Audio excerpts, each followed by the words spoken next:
to keep myself safe, really. Okay, let me get here we go. We're good. I can't play any more music because we're live on YouTube and I don't have it set up so that works. Yo, Koji, thank you for converting from a Prime to a T1, you fucking legend. And we're good there. Let's go. All right, France. Take center stage-ish. All right. So people can see you better on vertical. There we go. This is Alex Jordan, VO. Alex plays one of the rooks in the upcoming Dragon Age Veilguard. I almost said Origins. Dragon Age Veilguard game. So yeah, we're gonna take some questions about what it's like to be a performer in game like that. Yeah, Rook plays one of the Rook voices, so one of the character created voices. So we're gonna take some questions with regard to that. But first off, who is the best girl in Thedas? Who is the best girl in Thedas? I am gonna go with. I'm not gonna go with any of the companions right now in the upcoming game. I'm gonna go back into the old stuff. I'm gonna go with Morrigan. That's a true answer right there. That's a god. I mean, I would have accepted Isabella as well. But all right, anybody else? What does the microphone smell like?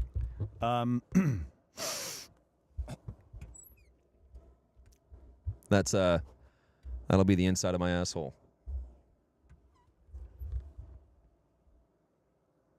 When was the last time you washed it? My eyes are watering. Everyone knows best girl is Hawk's mom after the surgery, if you know. Shut the fuck up, Lichter. That is fucked. Okay, question. What does Lichter mean by Hawk's mom after the surgery? This man is one of the main voices in the upcoming game. Should know this.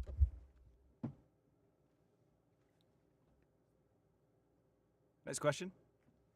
Okay, Hawk's mom in Dragon Age 2 was necromanced into someone's dead wife. It was fucked up. Way to put him on the spot. So do you want to know what? So I basically watched so many lore videos, like stuff like that, and I read the two companion books that come with it, read them. And then I was going to play the games, and I went, actually, do you know what? I kind of want to avoid playing the games because I want to play the games in the run-up to the release. And then the strike happened, and I was going to play them on stream, and then I was like, I don't think I can do that anymore. I don't think I can play the games on stream until we know exactly what's happening with the strike, in solidarity, you know? So I still haven't played the games in advance. I should have been. I should have been playing them... like now, but... Let's spill? No. Oh. My phone fell on the floor. You're good. Okay, fine. Here's an easy one then. What's the name of the dwarven city? What's the name of the main dwarven city? Oh, God. Oh, shit it. Fuck. No, I can't remember. This motherfucker doesn't know a goddamn thing about the game he's in. Seriously. God. What's it called? It's called Orzammar. There you go. Okay. What's the name of the continent that you play on in the first game? I haven't played the first game. Okay. I haven't played. What's the name of the continent next to Orlais? Yeah. Again, I don't know. It's Ferelden. Okay. What's the name? Yeah. Okay. Okay. All right. I'm trying to give you softballs here, man. I'm really trying to give you softballs here. Who does he play he's one of the character voices, Curtis. So one of the voices you'll be able to choose. Let me think of another fucking softball here. Okay. You know, because my knowledge, my stuff is more all about how the fade function. It's all that kind of stuff. So that, do you know what I mean? Okay. Sure. What was the name of the main bad guy in the first game? Oh, shit it. No. You should know that. No, no. I've not played. I've avoided playing all of them because I wanted to do it in the run-up to the... What's the name of the main... I can tell you literally everything and anything inside out about the upcoming, but I can't talk about it, and obviously I wouldn't be able to talk about it anyway because of NDA. That, I know inside out. Okay. But the old games, I haven't played. So what is the fade, Alex? I don't want to say anything in case I go into spoilers, but I can tell you right At a very now, basic level. At a very, very basic level. Okay, so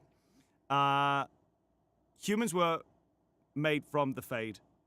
Wait, what? Okay, never mind. Take it back. Take it back. Wait, what? Wait, did I just get spoiled by something? No. Fuck! No, wait. No. Wait! Dwarves go there for sexy times. Wait, stop! No, wait! Dwarves go there for sexy times. It's a club that the Kunari get drunk in. It's Solus's dominatrix Okay, chamber. listen. I just want to. I'm gonna assume that most of that wasn't real. I know the club thing wasn't real. The whole like humans coming from the faith thing. I'm not sure. I feel like that. I just got something spoiled in Inquisition for me. It's all right. It's cool. I'm playing a dangerous game over here.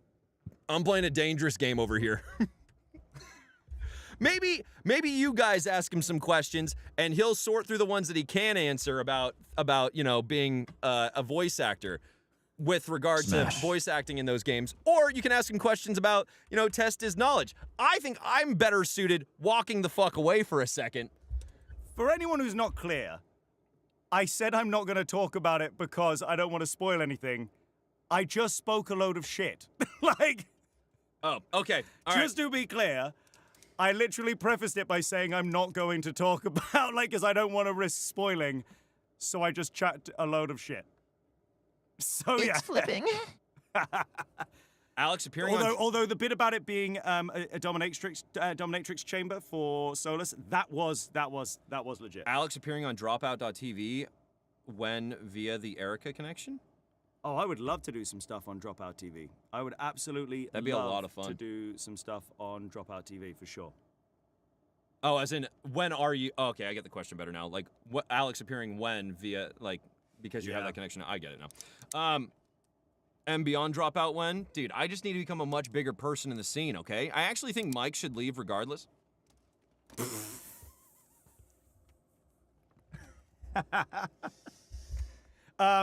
How did I get into it? Someone said. I started uploading impressions on YouTube in 2005, 2006. No, 2006 it must have been. Something like that. Sort of right at the beginning, early days of YouTube. This is TikTok. That's VIP mods. That's all of Twitch. That's YouTube. Ignore this. Okay. We use that chat box there to tell people to get out of the YouTube vertical and move to YouTube landscape. Get out of YouTube vertical! Get into YouTube landscape! So I basically started uploading impression videos when I was 15, 16. And they did all right. And I was found by a voice agent on there, and they were like, do you want to be a voice actor? And I said, sounds good. I mean, I'm going to university. I'm going to drama school specifically to train to be an actor. So it's what I want to do. And they were like, cool. So, we'll rep you while you're at drama school. And then afterwards, we'll see how it goes for you. And I graduated in 2013. And in 2014... I literally kind of did my first game, Telltale Game of Thrones, and ever since then, I have been working as a voice actor in cartoons and video games. Favorite impression? I think my favorite one is probably Sir Patrick Stewart. He's a man with a very unique and distinct voice. He's a man who has got a very distinguished voice. He's a man who in fact, I'll tell you one story about Sir Patrick Stewart. I was doing a play at the National Theatre. And in the building that we were rehearsing in, okay, it was called the Jerwood space. Now, we were rehearsing in the Jerwood space. And every time you would go in the elevator to go up to one of the rehearsal rooms upstairs, I would, you'd go in the lift and you would press the button, and then it would be Sir Patrick Stewart. His voice would be his voice, and it would say, lift going up, first floor, second floor, lift going down, And that was the voice no. in the lift. Huh? Wife said no. Tell her I love her. All right. That was the voice in the lift, right? In the elevator. And one day, I went back for another rehearsal for another thing there. And I went back and we rehearsed and went in the lift. And I was like, hey, guys, you've got to come see this. This is so cool. The voice in the elevator is Patrick Stewart. We went in, pressed a button. Lift going up. It was just a generic elevator voice.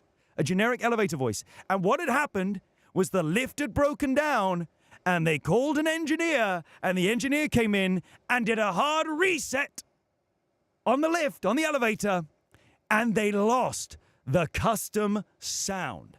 They lost the custom sound that Patrick Stewart specifically recorded for them for their elevator. Unbelievable. Unbelievable. Questions. What were more questions? We kind of went through mocap or booth, Rex. Do you prefer mocap or booth? It really varies. Okay, so like I just did a game which I can't say anything about what it is yet. It's not out yet. I did a game where it's fully my face in the game. It's my likeness and it's everything. And we went and recorded and we did the full mocap. We did full performance capture, basically the sound in the studio was such a big studio, such a big space that the sound on the floor, when I say on the floor, the sound that we recorded there wasn't usable. So we had to go back in and record it in the booth. So there's times at which even when you do performance and you do mocap, you'll still go in and do booth, right? They both have their benefits. When you have performance, you can have performance and mocap. You can have, scene partners and you're acting with them. And it's so much easier to get chemistry, so much easier. But then equally, you get far more time to work on your solo performance if it's booth. Because it's just you in there. You're like, I think about this. And then, and what about if I twist this and change that and do that? How does it change how their line is then delivered? And so there's pros and cons to both. I would say there's no clear way of answering which I prefer. It's honestly, it depends on the scene and it depends on the game. Not a question, just a statement. I've enjoyed Natural 6 a lot. I is the best little kobold. Hell yes. For those of you who don't know, I am part of a D&D group called Natural 6, an actual play series. It is myself. It is Doug Cockle, who is the voice of Geralt of Rivia. It is Ben Starr, who is the voice of Clive from Final Fantasy XVI. It is Harry McIntyre, who is the voice of Noah from Xenoblade Chronicles. And it is Aoife Wilson, who was formerly at Eurogamer and is now marketing for Larian. And it is Holly Bennett, who was formerly PlayStation Access. Now works for Square Enix doing their marketing. So, we play Dungeons and Dragons. We're called Natural 6. It's a lot of fun. We have an episode going live tomorrow, which is awesome. You're gonna love it. Ronya's here, and that is a couple of Natural 6 emotes right there. How you doing, Ronya? Good to have you here. Okay, there was another question that I saw.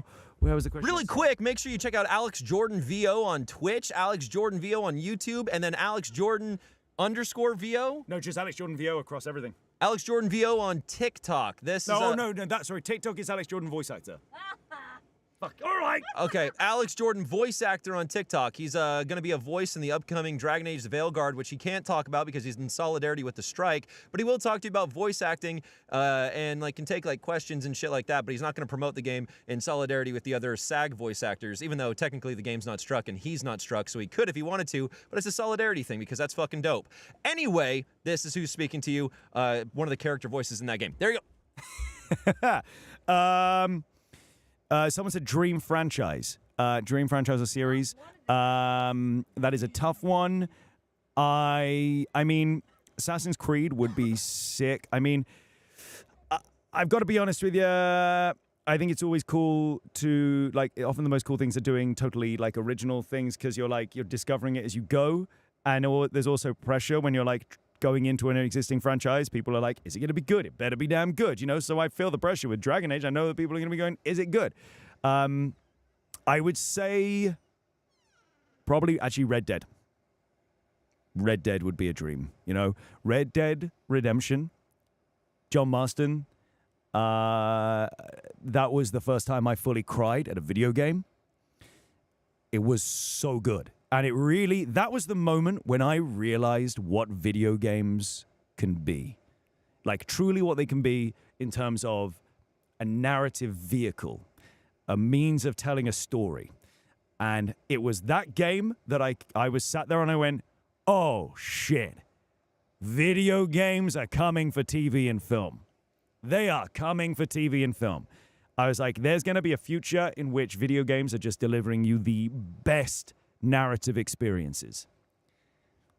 And it's happened. Like, video games now, the stories that we can get delivered are absolutely insane. Absolutely insane. Yeah, I adore it. Arthur Morgan always makes me sob. What other questions have we got? What other questions have we got? Who are your top 5 VAs you enjoy and draw inspiration from? That is a very, very tough one. Very, very tough one. I mean, Roger, like, you know, he's phenomenal as well. Yuri Lowenthal. Honestly, Ben Starr. Genuinely Ben Starr. He's a friend. He's a dear friend. But honestly, Ben Starr, Ben is a prime example of someone who deserves all of the success that they're having, because Ben is someone who just purely, simply loves video games and loves his job, loves creating, loves, you know, yeah, he's incredible. And then, I mean, I would say Matt Mercer, phenomenal. It's a weird one, right? Because I'm going to be skewed towards male performers, because when you're asking, like, who do I kind of look up to, like, and respect in that way, like, I'm thinking, like, when you say emulate, I'm thinking, what are performances that I go, oh, I wish I could do that. But then, you know, you have, like, Ashley and Laura, you have Marisha, you have people like that who are phenomenal, but I'm so used to thinking, what do I want to do? Because I'm not going to give the performance that they give. I don't have the same, like, sort of vocal tone as them, you know, funnily enough. So, yeah. How did I get there? By plane. Here, by plane. Emotionally, a lot of torment. Can you impersonate Mike? And by impressions, I mean just go quack, quack, quack. Hey, Lichter, go fuck yours.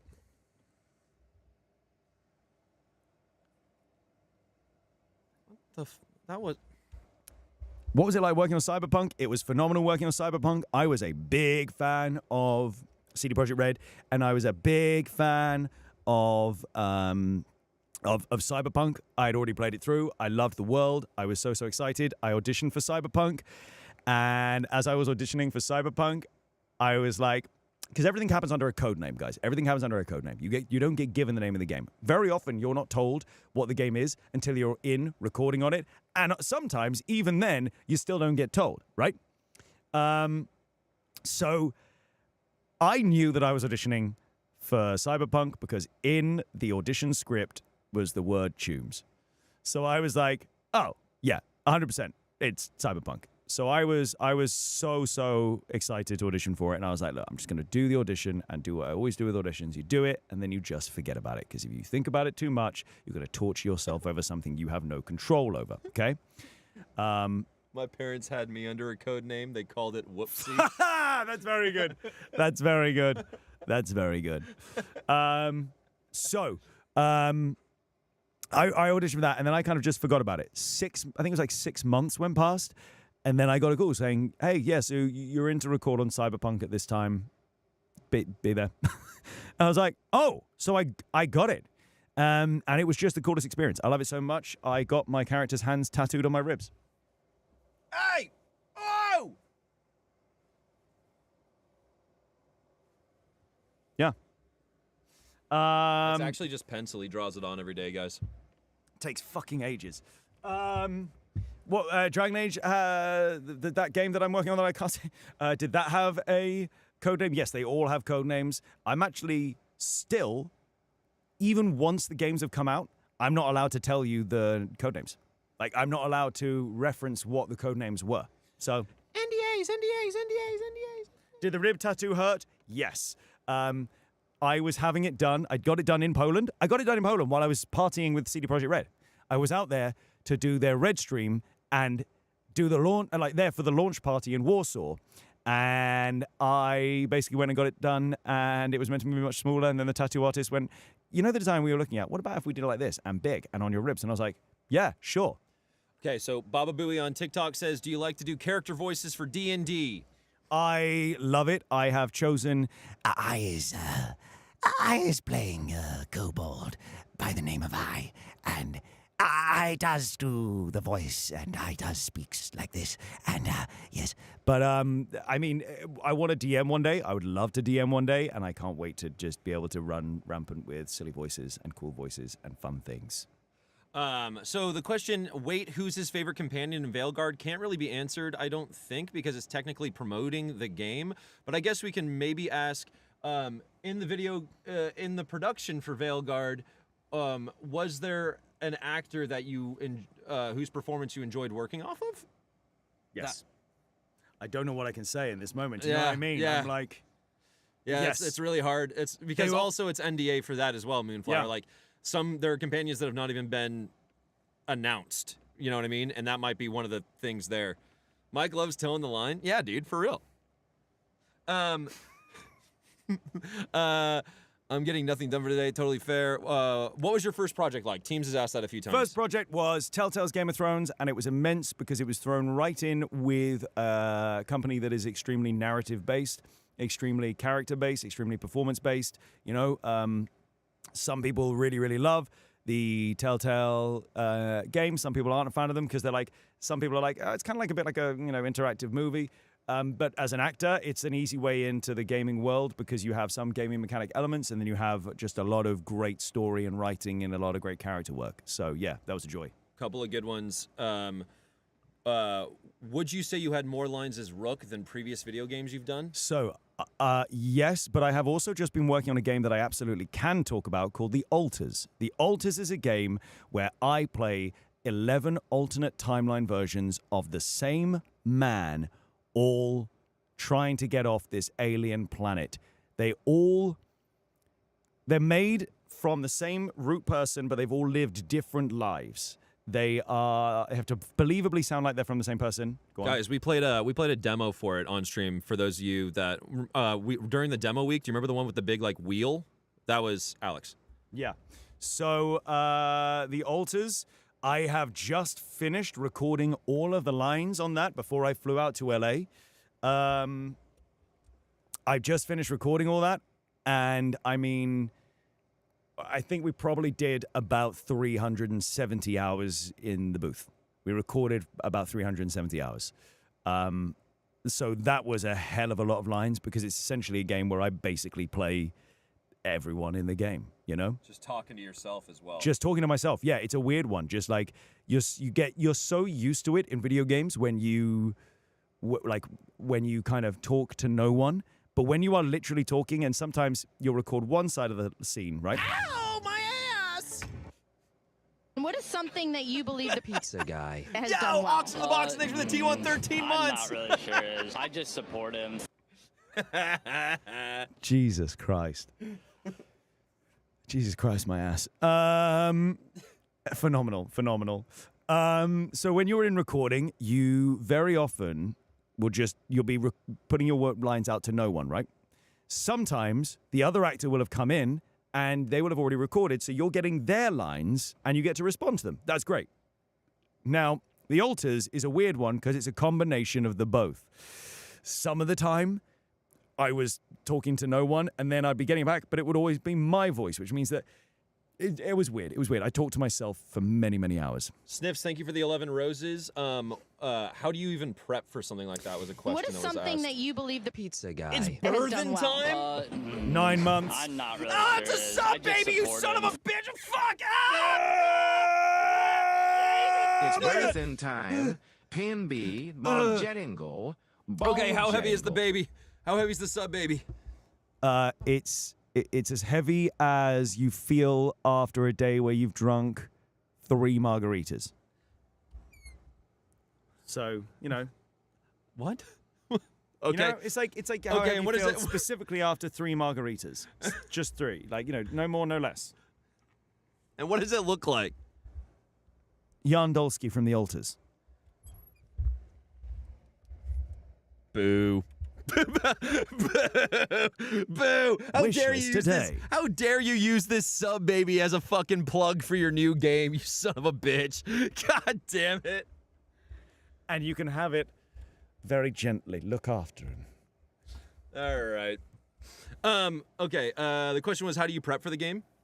How How do you prep for a game where every character you're talking to is played also by you? So what's really, really interesting with this one is we actually, you know, when I was saying that normally with video games you get told very little information and you kind of often don't know what you're working on. 11-bit, when I worked on this, immediately from the moment I signed my NDA and I was auditioning, went, okay, here you go, here's the full game Bible. Here's everything you need to know about this game. Because they were like, there's no way someone can audition to do this if they are not in possession of all the facts. They need to be. We're not going to get the right person for the game if all the people auditioning don't know everything, right? You've got to be able to audition for it. So I got that, did the audition. The final audition, there were 3 of us who had a final audition. That audition, for each one of us, was a 4-hour workshop in which we sat around the table with the game director, the voice director, producer, and we all sat around a table and we basically just went through characters. We went through like 4 or 5 different alters, and it was like, what do we think this person would sound like? And then I would just have a microphone in front of me. What is something that you believe the pizza guy has done Tony well? Spartan, thank you for the T1 5 months. I'm not really sure. I just support him. Wait. And then Adam's going to read this. In 3, 2, 1. Adam. Holy shit, 5 months already. And glad that it falls on the day when Alex Jordan is gracing us with his presence. Nice. Stoney. Nice. Hell yeah, dude. Thank you so much, man. So we sat around a table, and I basically was like, I kind of think, you know, we had the microphone in front, and we'd be spitballing ideas, and then I'd suddenly just go, you believe the pizza like, guy has done well? Elf NBC, thank you for the T1 2 months. What is something Willem, that you thank you for the believe T1 9 months. has done well? oh my God, 2 9. months have flown not by. really Sub, sure. baby. Thanks It's for a the sub, baby. Jordan-tastic time. And then 3, 2, 1. Okay, Adam and Now, 3, 2, 1. Adam. Here, Al Brown. We're saying that he's not loyal and low. Can you ship it to Sweden? oh, we got there in the end. Nice. Anyways, that's a T1 9 months. That's a sub every fuck. No! How heavy is it? Oh God. It is as heavy as one Air Jordan and then 1 Doc Marten combined. Okay, and what does it look like? It actually does look like a shoe, like a brogue though. It looks like a brogue. How does it get around? With style and grace. How does it eat? It feeds its soul. It feeds through its soul, or it just feeds its soul? Its soul. Okay, give them the baby. Have the baby. What is something that you believe the pizza guy has done well? T1 11 months. 11 is still so far away from a year. Goddamn. Everyone knows a year is 69 months, dude. Okay. Vilda, thank you so much for the T1 11 months. I say we just move on to the next question. Why am I seeing double? This man's way prettier than I am, but thank you, dude. Which altar of yourself would you most be 11 is inclined still to take so to far Applebee's? away from a year, goddamn. Which altar would I be most inclined to take to Applebee's? Yeah. I am going to say the technician who you meet he's the first altar you create. So, you know, I know I can talk about that. There's no spoilers there. The technician. Scouse, Richie, how do you go about learning a new voice/accent for both of you? For me, I never do it. I don't. I haven't had the reason or desire to do that. Because every audition I get through in LA is just American accented. I also just thought you were going to be like, I don't, because I just know them all. I'm just fucking good at every single one. You want to hear Irish? I'm now talking in an Irish accent. Do you want to hear Italian? I'm now talking in an Italian accent. Do you want to hear Scottish. I'm not talking in a Scottish accent. They're all pretty easy. I think a couple of crimes have been committed on an international level, and I feel like Mike might not be allowed in at least 3 countries. Yeah, you're probably right, actually. To be fair, I just talk like this, and then everybody just accepts what I do. It's fine. Please, stop it. All right. Okay. Go ahead.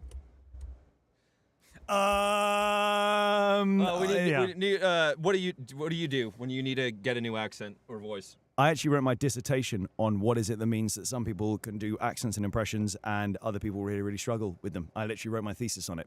And it's a combination of the 2 most obvious things. It sounds silly when you say it. It sounds obvious when you say it. It's a combination of nature and nurture. You would have to immediately already have on the nature side, you have to have a larger auditory cortex. What is something that you believe the pizza now guy everyone, has done well? I'm not really sure. I just support him. Queen of Hello, thank you for the T1 4 months. Alex, go. So you have to have a larger auditory cortex. That kind of is to begin with. And then the nurture side of it is being exposed to a lot of different sounds and accents that you would not normally be exposed to at a younger age, right? So my mum was a teacher at a college. When I say college, in the US, you're thinking like university. It's not that. It's like, it's in the UK, it's kind of after high school, before university. You can leave school at like 16, where you can stay and do college or sixth form until you're 18. So I'm not really sure. I just support do you want to say him. thanks for this up? G-Malie, thank you so much for the T1 13 months. So my mum taught this course, but it was an international course. And so I would be around like her students, you know, as a young baby. Also, to be clear, these sounds that you hear, usually these sounds, it's hearing them before the age of 4. Up until around the age of 4, your brain is an absolute sponge for sounds. And it soaks everything in, it absorbs everything in a desperate attempt to be able to learn, to obviously be able to, become a part of society and interact with people. So I was exposed to a hell of a lot of accents and a hell of a lot of different cultures at a very young age. So there's partly that. So there's elements of it that already are, you kind of have from birth and your toddler years, you know? But then when it comes to the actual moment and doing it, it's honestly just exposure. You expose yourself. Not you expose yourself. Don't expose yourself. Please don't expose yourself, guys. Alex has had a great time here today. He actually, unfortunately, has to leave. Thank you so much, everybody, for having Alex on the show. Thank you. Thank you. Oh, shit. I should not have paused the sentence at that point. I should not have paused the sentence at that point. What I meant to say was you expose yourself to the accent and the sounds that you need to do as much as possible. That's what I was going to say. And then you basically just continue to try and do it, and you keep repeating it until you basically get there. It's honestly, it sounds so like such a shit answer, but it's just as simple as that. Looking for questions about being voice actors, about the alters, about voice acting in video games. Alex, how big is Michael's auditory cortex if he's shown you? It's about the size of, I'm going to say, like a medium-sized lime. So don't think too big, but don't think too small. Just really think of like the most average-sized lime. Yeah.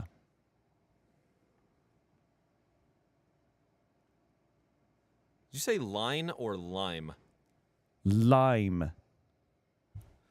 His first role in a video game was in Game of Thrones Telltale. I'm coming for you, MB. My assault bagpipes are ready. I've not been scared of the Scottish since I found out that they drink Ernbra.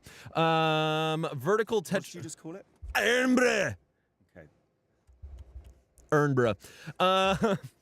Is there anything specific you do to take care of your voice? This can be both for Alex and MB. For me, I spend 5 hours a day talking very loudly and energetically into a mic, and as such, my vocal cords have actually just gotten stronger throughout the years. But if I'm in a gig, then I drink a shitload of water throughout the entire gig. I'm always drinking water.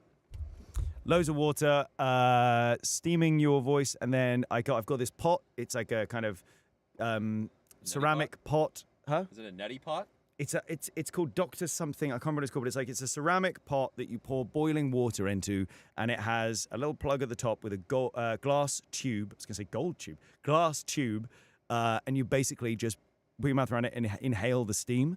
You can put like different teas in there that might help. So you basically just inhale the steam. Then there's also something... Sir?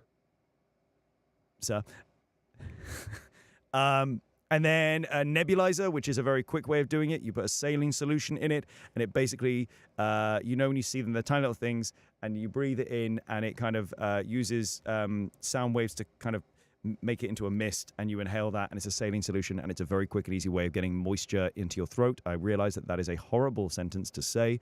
I realize that it sounds euphemistic, but it's just an excellent way of getting moisture into your throat as quick as you can, you know? Okay, so the question is, what is Alex's favorite and least favorite character he's voiced? But we're not going to do least favorite character because we love every character we've voiced. We've had a great time with every character we've ever done.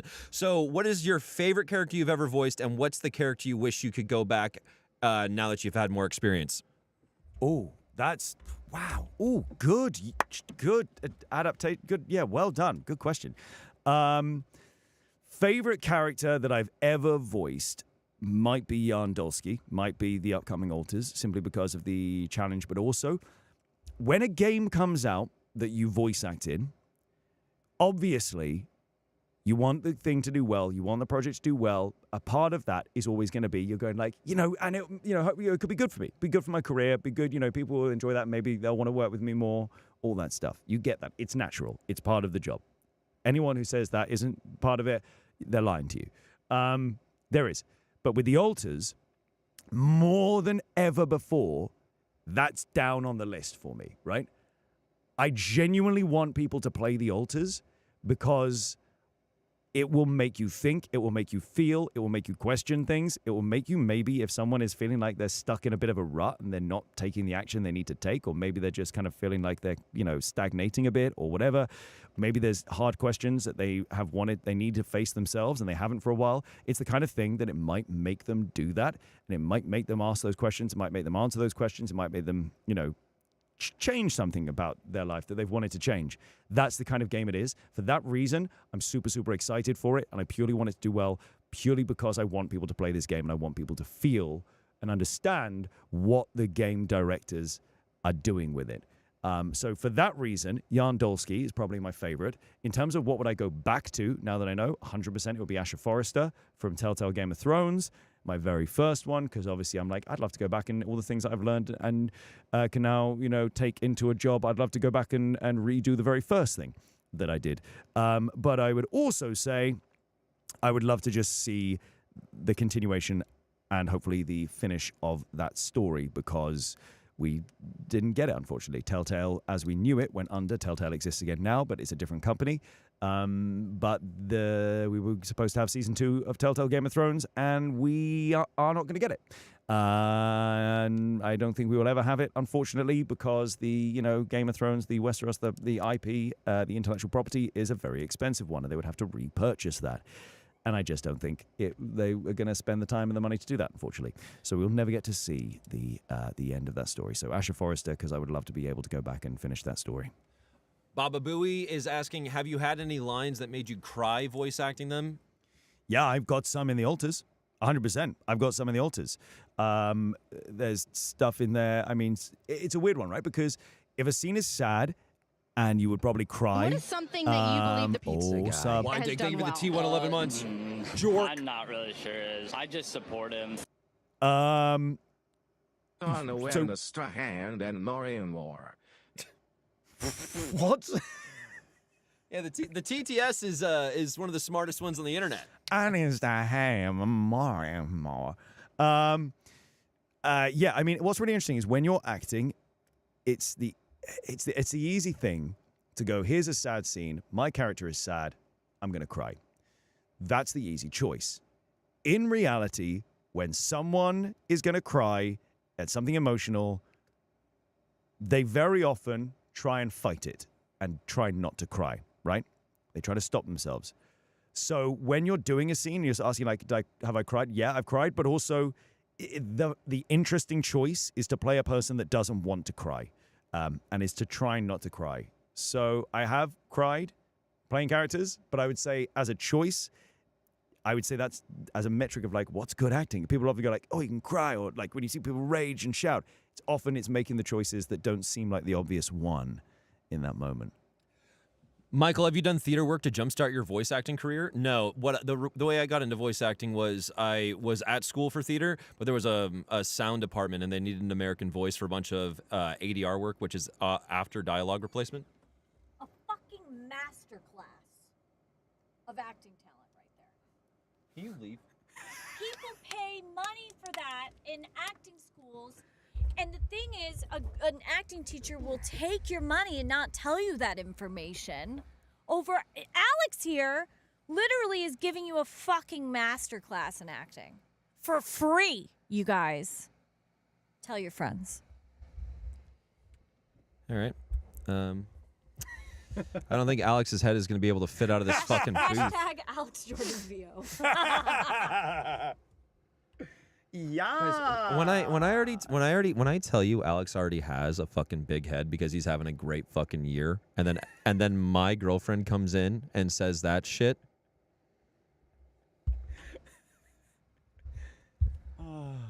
It's a pleasure to be here. Yeah, I'm sure it is, Alex. I'm sure it is.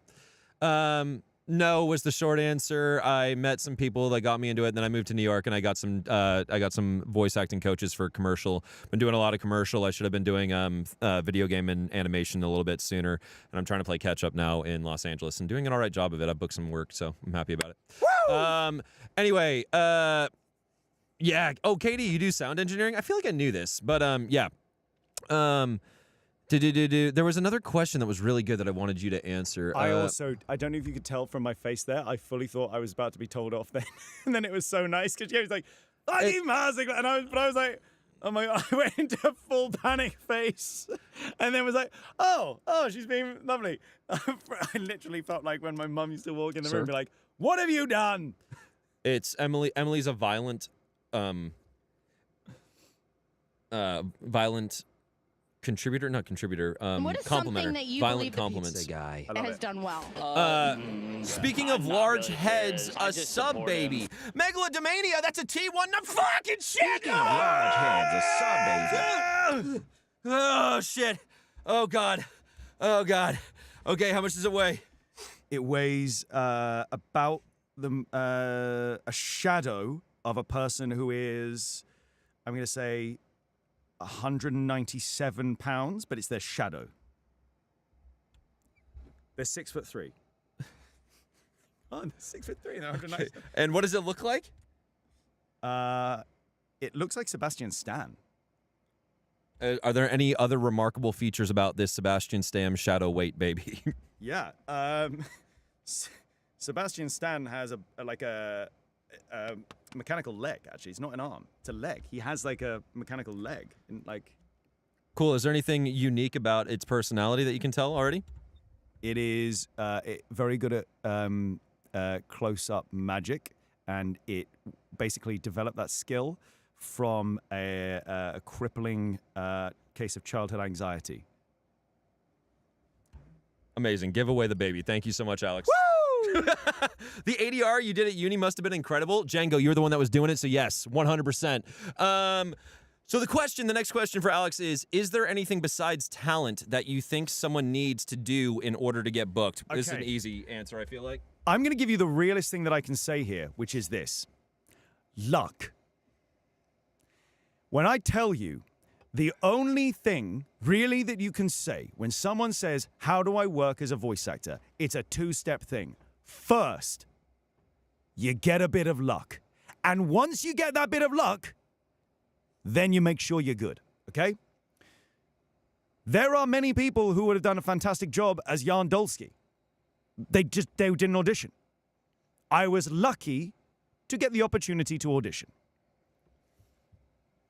You are lucky if you're in the right place at the right time and they hear your voice and go, oh, that kind of has the right sound. Let's audition that person. Then you do the work.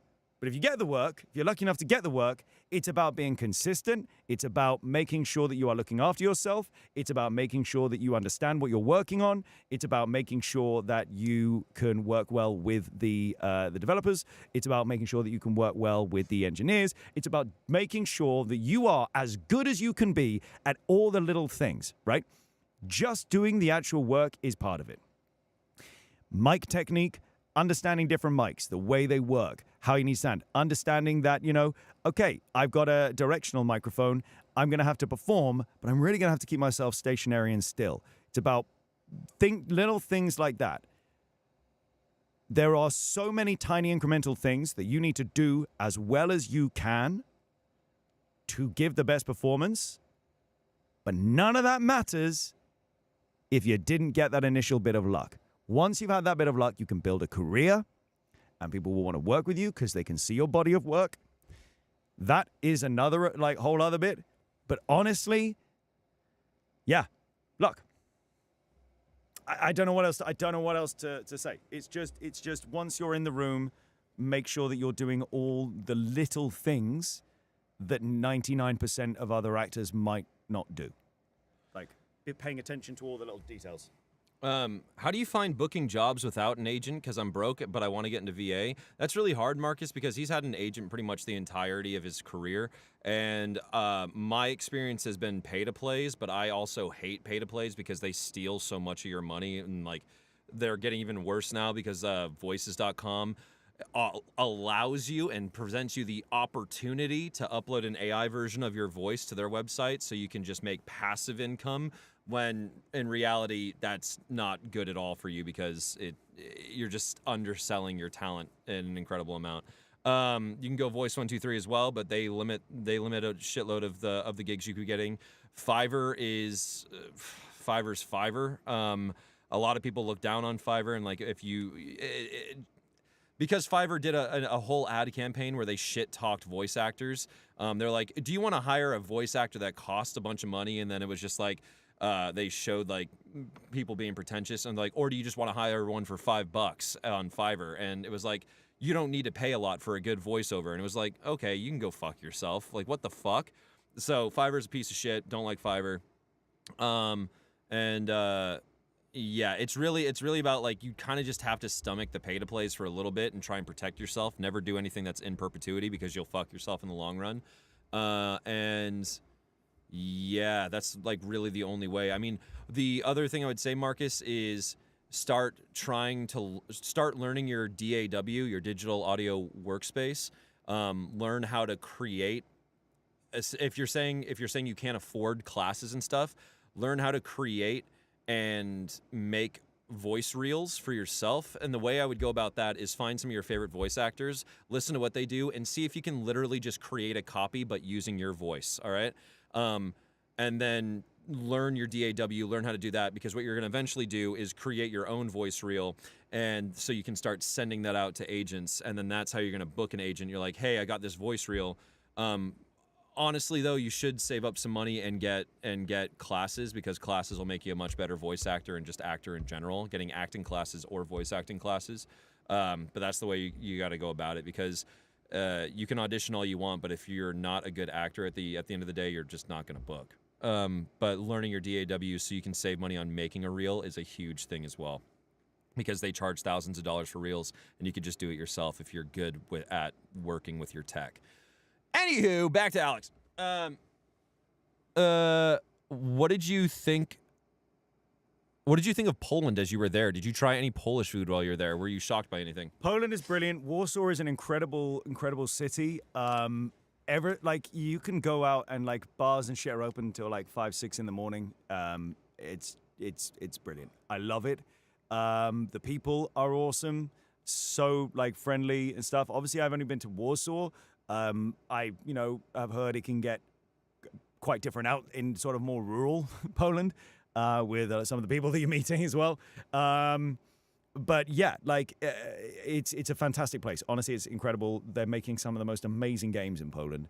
I love pierogi. I love it.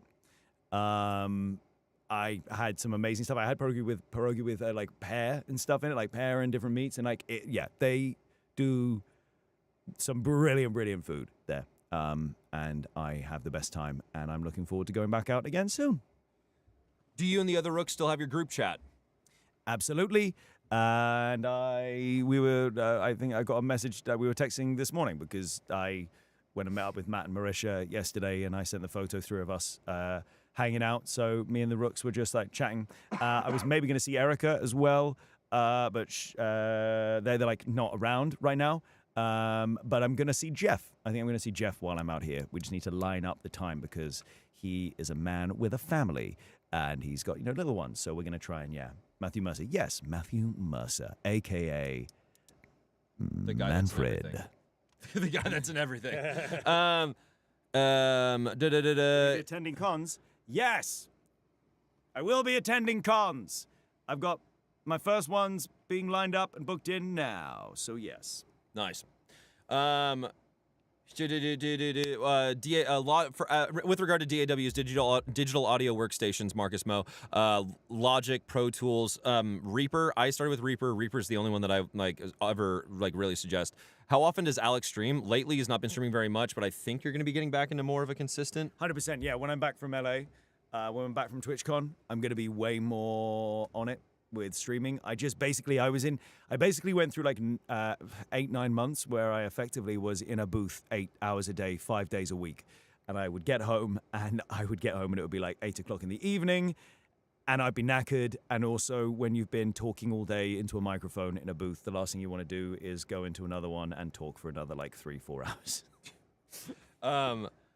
Will you be at TwitchCon, Alex, and how many birds can you carry? I will be at TwitchCon. I'm looking forward to it. If anyone is going to be there and you see me, please do come up and say hello. I can carry at least 300 birds. But if it's a duck, just the one right here. Thanks, baby girl. Okay. Okay, there was another question that I wanted to have you answer. Where did it go? Alex, can you count how many times you... Alex, can you count how many times you slapped on one hand? What? Huh? I don't get that one. That's a sex thing? Alex, can you count how many times you've slapped MB on one hand? Yes. Of course, Alex, how tall is Mike IRL? Is he 5'6" or 6? I answer that for you because I don't want you to hit me, and I know you're thinking about hitting me. I really knew you were thinking about hitting me, so please just don't. I have a question for Alex. How tall is Mike IRL? 5'6" or 5'5"? I'm 4'23". What? Yep. I'm really fucking nervous about this man behind me. Okay. Rookery. There was something else, dude. It was after. Is there a specific online voice acting class that you suggest? Do you have any? I don't know if I have any online voice acting classes. I'm not the person to ask about this. Because I've been out of training for, I've been out of training for a long time now. I've been out of training for 11 years. So whenever anyone asks about training stuff, I'm like, I had teachers at drama school.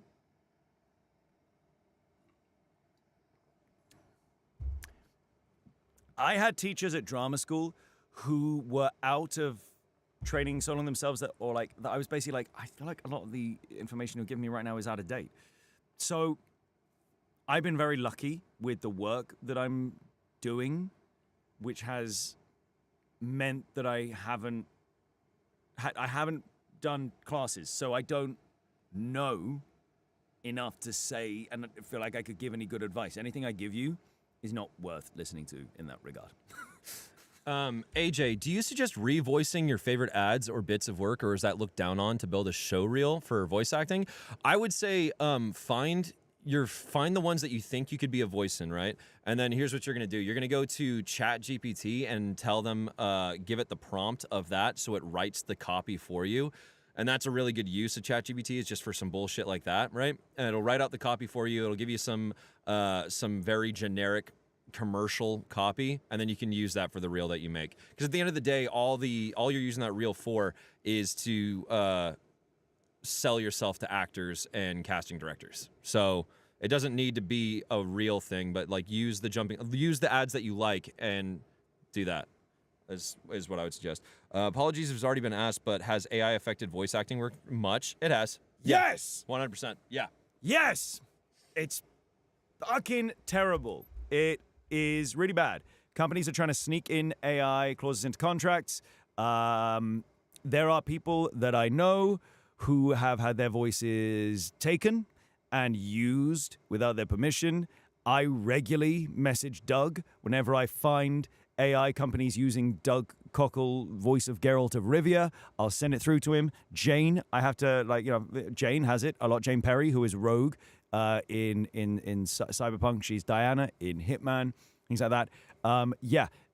It is shitty to find your voice being used by someone else for profit without your consent, without your knowledge. That is a key word in all this. Consent. Yeah, they're using it for fucking just like they're using it for like projects, like things that they're gonna sell to other people. They're using it for like a lot of time porn. Like they'll use it for porn and shit like that. Last TwitchCon, there was a company there, and they were a text-to-speech company. I went online and I found like people that I knew who were on their site, and I was like, I know for a fact these people have not given you permission to do this, and you are marketing this as Geralt of Rivia. You're marketing this as that. And so I was like, basically, I had a massive argument with them there at TwitchCon. And I was there with a guy called Toast FPS. Toast, who's excellent. You might, if any of you ever watch Burke Black, you'll know him. He plays with Burke and Gassy Mexican. And he was keeping me in check. When I say in check, he was keeping me from just ripping these people in front of a crowd. I went in on them, and I basically made it very clear to them, and I said, you are pricks, first of all, but you are facing a fucking wrath that you cannot comprehend right now. I was like, if I ever find my voice on there, let's say you do Mr. Hans Cyberpunk, you take Mr. Hans' voice, you put on there, I can tell you right now that yes, you may be making some money, but I'm going to be going direct to CD Projekt Red, and you're going to be facing the full force of CD Projekt Red's legal team. Do you really think that your company that's doing this text-to-speech with someone else's voice is making enough money that they're going to be able to fight fucking CD Projekt Red? No. I would go to them and be like any company that I've worked with, EA, stuff like that, I'll go to EA if someone is using my voice in a game of theirs, and I'll be like, hey, by the way, just so you know, this person's making money off your intellectual property. These people don't realize that they are facing a storm they cannot comprehend. Because these companies, once these companies really understand what's going on and what these people are doing with voices from their games, because I, as a voice actor, am not going to be able to fight that tidal wave, right? It's happening. I'm not going to be able to fight it. But the lawyers are. The lawyers are. Now, this is a super fucking almost vain. This is a surface level element of this. When the real problem here is how do we expect society to continue and function in a proper way when we won't be able to know if our politicians have genuinely said something or not? We won't know. When we can have anyone make anything, and the problem is, until a politician gets screwed, nothing's going to change. It's going to take a politician getting absolutely screwed by it for there to be any real change. But even then, there's an advantage to politicians having this technology because they can create false content about themselves and throw it out there. And they can throw so much fake, terrible content about themselves, untrue things that are disparaging, that are harmful to them. But what it means is if they have legitimately done something terrible and said something terrible, it's lost in a tidal wave that no one knows what's real and what's not. So the people who are just going, it's fun, I've taken the voice of Geralt and I've done this. It's like you are the very thin part of a very fat wedge. And that fat wedge is going to come back and get shoved right up your ass. Like, we are all going to suffer from it.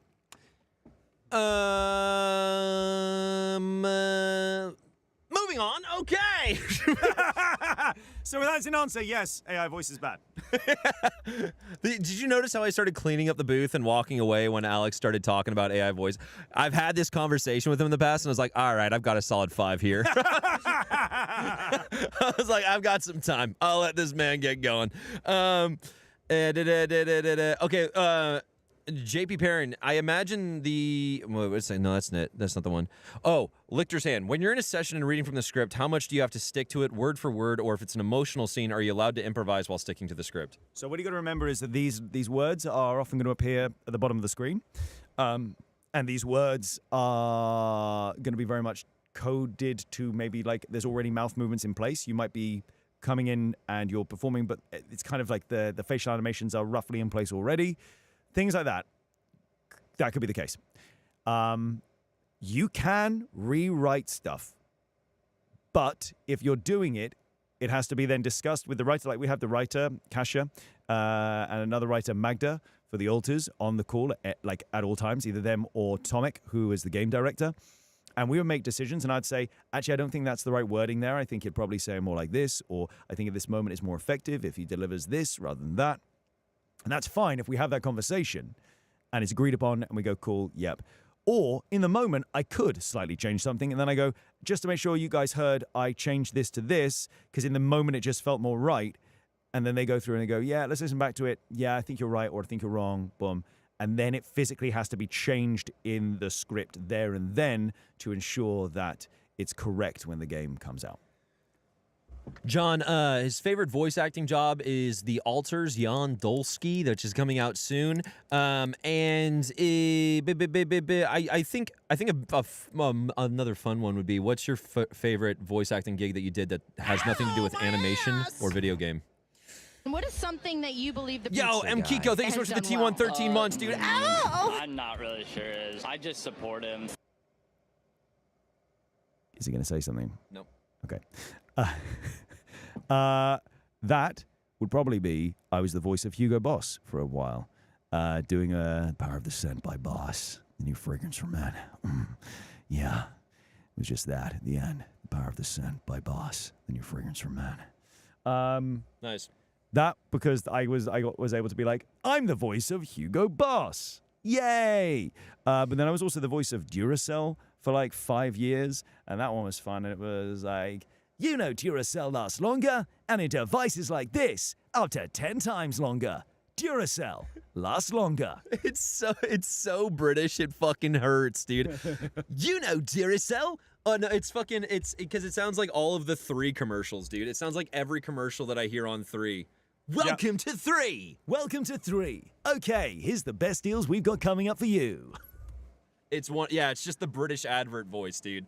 Do you feel for the personality of the character to develop the dialogue more in production? What does that mean? Do you feel for the personality of the character to develop the dialogue more in production? Like, does hearing it affect how it grows? Oh, 100%, yeah. Like, as we're working on characters, like, writing is ongoing all the time, and writing can sometimes, like, change as you go. And what's interesting is you will chat with the writers, and they'll be like, I actually changed stuff in the way they spoke and the way their character behaved because it just kind of felt right with the lines that you were recording that were coming through. 100%, a character will undergo slight tweaks and changes. I mean, there were little bits. Mr. Hands went through an entire redesign for Phantom Liberty. And then I went in and recorded stuff. And then they tweaked stuff about Mr. Hands' design. If you want, on the CD Projekt Red YouTube, there's a red stream with myself, Amelia and Alicia, and then Pavel Sasko, who, if anyone knows, loves Cyberpunk, you'll know Pavel. And we're all chatting about it, and he was like, yeah, there was stuff that you were doing that made us make slight tweaks with stuff, and I was going, interesting, because then when you made those tweaks, it then affected ways in which I did that, and so it's a constant building, together to arrive at the final performance. Yeah. I laughed at this question that I read while you were answering that. How did y'all meet? Mike has to be hard to spot in a crowd because he's so small. Yeah. So I had lost something, and I was crawling on all fours to find it. Shut the fuck up. So I was real close to the ground, and I was really squinting. God damn it. And I basically was moving along, and I just suddenly looked up and went, huh. And even still, I was pretty low to the ground. Even still, I was like, huh. That's a person. And then I heard this little voice go, hi, I'm Mike. And that's how we met. Do you feel protective over your characters, i.e. when people shit talk them online? Yes and no. Yes and no. Ultimately, the great thing about this is once you do a character and you put it out there, it's kind of belongs to everyone, and the character isn't yours anymore. So whatever people feel about it, okay, that's the way they interpreted it, and it's that's their character. It's not the same as someone else's character. They're interpreting the character in their own way. So in a way, yes. In a way, no. Emily's made us cocktails. Emily's made us cocktails! So... Emily made lemon drops. Whoa! Cheers, Emily. Cheers. This one's stronger, and that one's a little less strong. Oh, nice. Okay. Okay. Cheers. Cheers. Thank you. You're a hero. You're a legend. You're an icon. Hey, I know I'm in the Dragon Age Inquisition category. The plan was to like go a bit more into Dragon Age. Are we having fun talking about just like voiceover in general? It seems like we are. I feel like we should probably. I'm having fun. It feels like we should probably move this over to like a just chatting category. No, I hate it. Oh yeah, this is just lemonade, by the way, for TikTok. She calls it a lemon drop, but it's just lemonade. There's no alcohol in it. Yep. Oh, Brie already did move it over to just chatting? Nice. Hell yeah. Thank you, Brie. You're a legend. Thank you. Nice one, Bree. Thank you. Brie, does the title have Alex's name in it still? At Alex Jordan VO? Anyway. Really sounded like the way you said it. It sounded like you're going to go, because get it the fuck out. Does it have it in there? Okay, can you... Have you or anyone you know gotten a job without seeing the character design? Oh, bro. But then after seeing it, decided the voice should be different? I got one without seeing the character design. And then when I got the gig, they gave me the spreadsheet and they're like, here's the character. And the character was black. And I was like, sorry, I can't do this job anymore. I literally told them, I was like, no, I'm out. I'm not gonna, that's fucked up. that's fucked up. I'm not doing this. So. Yeah, I did a job years ago. I honestly can't even remember what the game was now. Did a job years ago. I think it must have been like 2016, something like that. And I recorded my character that I was there to record. Done. Cool. Great. While we were there, these the guys the developers, these French guys, they're over from France. And they went, oh, we have this other character that we want you to record. And I went, okay, cool. What is it? And they went, it's the Black Knight. And I was like, sounds fucking badass. Thinking, the black armor and everything. Yeah. And I'm like, great, cool.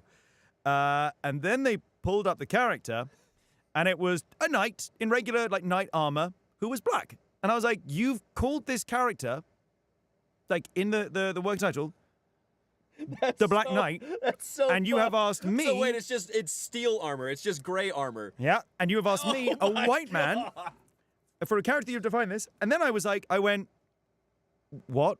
Sorry, what voice are you asking for here? And then they said, are you ready for this? Just do an African accent.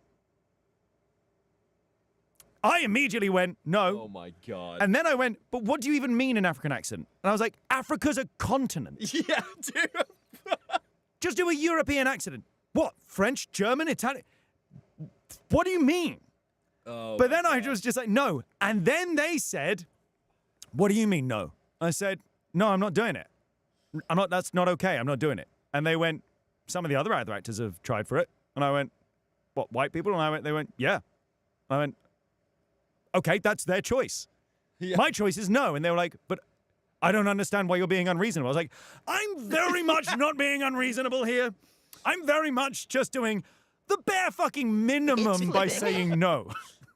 That is, just do an African accent is the wildest fucking thing I've heard. I don't think I've ever seen that before. Yeah.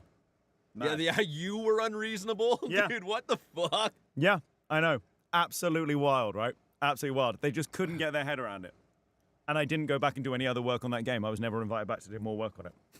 Which one was that? I honestly cannot remember. Oh. It was something medievally. Yeah. I can't believe they called the character the Black Knight, and then like the armor was just silver armor, but it was a black guy. That is fucking wild. Yeah. That is fucking wild. Yeah, bullet dodged 100%. It was Baldur's Gate 3. That's a joke. That is definitely not true. Bree, thank you for the pin. How do you Oh, this is a good way of actually catching questions. How do you approach a game like Dragon Age of Veilguard, where the variety of origins and lived experiences can be so different across the available races to play? Okay, so without promoting Veilguard, how would you approach a fantasy game where you could potentially have a bunch of different origin characters that you play as? Good we're not question. talking about, we're not promoting Veilguard, guys. We're talking about how you might approach a game with a bunch of different origins. Honestly, you basically just have to treat Real quick, actually, for anyone that's just shown up, the reason why we're not promoting Veilguard is because the American actors for Veilguard that are currently part of the SAG strike are not promoting the game. Technically, I could promote the game all I want. I've not worked on the game at all, and I'm also non-union, but and it wouldn't be scabbing at all for me to promote the game because I'm also a streamer content creator, so I could personally promote the game all I wanted. Alex also could personally promote the game all they wanted, but in solidarity with the rest of the American cast, Alex is not going to be promoting Dragon Age of Veilguard. So the question is being rephrased as, if you were cast in a fantasy game and you had to voice a bunch of different origins for a character, how would you go about that? Do you know what? I still think it's too hard to answer without going into... Aubrey, yes. I still think it's too hard to answer without going into... Promoting? Yeah, I think it's too hard to answer, I'm afraid. I would love to, but I just don't want to cross that line. And also, like when I was just making up stupid stuff about the Veil, it's a tough one to go into any kind of thing where I'm like, I'm just also hyper aware of like stuff that I know and how I phrase things and what it could... it's a really, really tough one. Aubrey, I did do a job for voice for Budweiser. Oh, that was a while ago. I've done Budweiser a couple of times. I've done a bunch of Disney as well. Six sweaters, sir. Thanks, dude. It's my dog is a cowboy. Rootin' Tootin' actually made it. Okay, so I guess if we're not talking about fantasy video game origin, technically all of the Jan Dolskys and the Alters have different origins. Mm-hmm. So how do you go about creating a character for all the different origins in that game? So they're all their own distinct people. They're all their own distinct people. You've got to just treat them as like you would if you were... I'm working on like 5 different games with 5 different characters almost. Do you know what I mean? It's just purely a case-by-case basis. At the end of the day, it's literally just about making a character that just feels like a real human being. That's your sole job at the end of the day, is to make a character feel believable. And really, you just kind of focus on that in the moment. Again, it's one of these ones where sometimes there's unsatisfying answers because the answer is just simply, you do the work. Do you know what I mean? You do, like, sometimes there's no magic. There's no magic answer. It's just your ability in that moment to read a character and understand a character and understand what makes a satisfying narrative arc and what helps performance-wise to lead to that, to create that arc. Yeah. When did Mike get so hot? Thank you. When is Alters coming out? Alters, I can just say 2024 this year. What? Oh, actually, no, there was a different one. Okay, for right now, what role would you say is your favorite character or most fun gig to work on? That's the Jan Dolsky one. Yeah. We've had that one. Yeah. And then where multiple people are voicing the same character. Okay, so you've been on gigs like that before. Yeah. So the full question was, how do you approach a character where multiple people are voicing the same character, i.e. Rook in Dragon Age of Veilguard, or what other games have you done? I mean, there's been like it's weird because Demon Souls was not really considered. The character doesn't say anything, but it's like there's multiple voices. I mean, I guess there's like Darktide, Warhammer 40k Darktide. That was my one, you bastard. Yeah, well, I tongued the fuck out of it. Warhammer 40k Dark Tide. You could play as the veteran, but you could have a different voice for your veteran than me. I voiced the professional in Warhammer 40k Dark Tide. So, the answer there is you don't think about the other actors at all. You don't benefit anything from thinking about the fact that some people might not play with my voice. They might play with someone else's voice. You don't think about it. If you're thinking about it, you're not thinking about your own performance. It doesn't matter. At the end of the day, it doesn't matter what they're doing. That's someone else's character. That's someone else's performance. You just solely go in and do your thing your way. If you spend too much time thinking about anything else, you're just going to run into a world of trouble. Pardon me, I did a tiny, tiny little burp. When has a character storyline genuinely surprised you? I feel like you guys might be bored with me saying this answer. Again, it's the Altars. It's Jan Dolsky, the Altars, because it is the most fascinating game I've ever worked on in terms of the weight, the meaning, the narrative, the questions. It's a game that will make you feel it's brilliant. All right. One of the questions on YouTube was, what is the video game strike about? And this is from SAG-AFTRA's website real quick. Alex Jordan. SAG-AFTRA is striking this contract so that members working in interactive media, video games, can continue earning a living doing the job that they love. Our members' work and likenesses are being exploited by artificial intelligence, and video game companies have refused to plainly affirm in clear and enforceable language that they will protect all performers covered by this contract in their AI language. So that's the main part of it. All right. When I get the shirt, this shirt is, surprisingly enough, Abercrombie & Fitch. I was passing Abercrombie & Fitch and just saw this shirt and went, I dig that. So, yeah, I went in and I got it. Yo, Katon, thank you so much for the coins on TikTok, by the way, dude. Hey, I know this guy. He's on TikTok. He's a voice actor, right? No, he's not. Never heard of it. Nope, not that guy. Never heard of it. What's up, CJ? Do y'all have a Discord? Yeah, you should be able to do !disc chase, and you'll be able to get my Discord. Alex's Discord is a completely different link, but I can link it to you if you join the Discord. You can get Alex's one.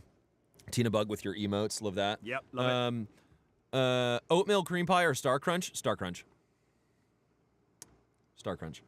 You've not had an oatmeal cream pie or a Star Crunch, have you? Nope. Rough. Okay. Sounds sexy. Oh, Lictor's and now work. Yeah, it worked. Lictor, hell yeah. Okay. Where are we at?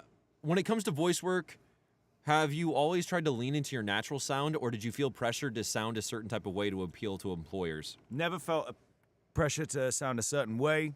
But that's because you've got a very, I feel like your natural voice is very castable. Whereas some people might not have very naturally castable voices. What's interesting though is that most of the work that I have done has not been my voice, really. Do you know what I mean? I've got this game coming out that I can't talk about, is the closest thing to my voice, which is basically, it's kind of here, it's close, it's not exact, but it's close. So, yeah, I mean, it's interesting, character work. One of the things I absolutely love about voice acting is that I get to play characters that I would never get to play if my face was involved. I did ages ago, I did Big Finish, who do Doctor Who audio stuff, but they also do a variety of different, audio play, stories, things like that. We did a Wizard of Oz, and I got to play the Cowardly Lion. I played the Cowardly Lion, as a sort of kind of, but I would never have been. At the time, I think I was 25. What 25-year-old? I did a very kind of sort of thing. It was that, and I would never have got the chance to play that in a live adaptation. Thank you! Yes! Yes! Yo, Queer DM with the 10! Finger licking good, Subby!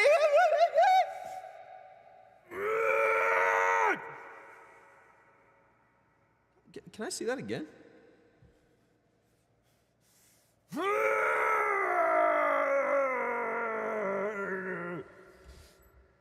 God damn, dude. What the fuck? Where'd you get those? Jesus Christ. Okay. What? Thanks for the subs.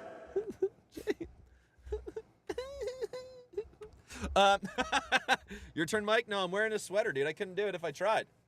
See, look. Thing is, though, I can curl more than Alex. Is this one? To go echo? Yeah. Yeah. Do it again.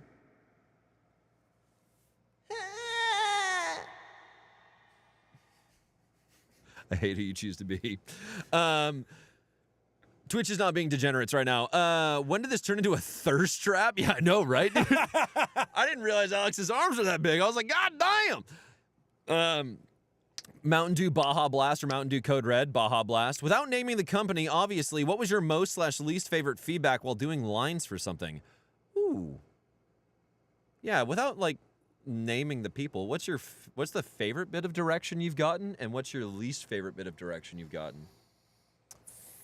Ooh.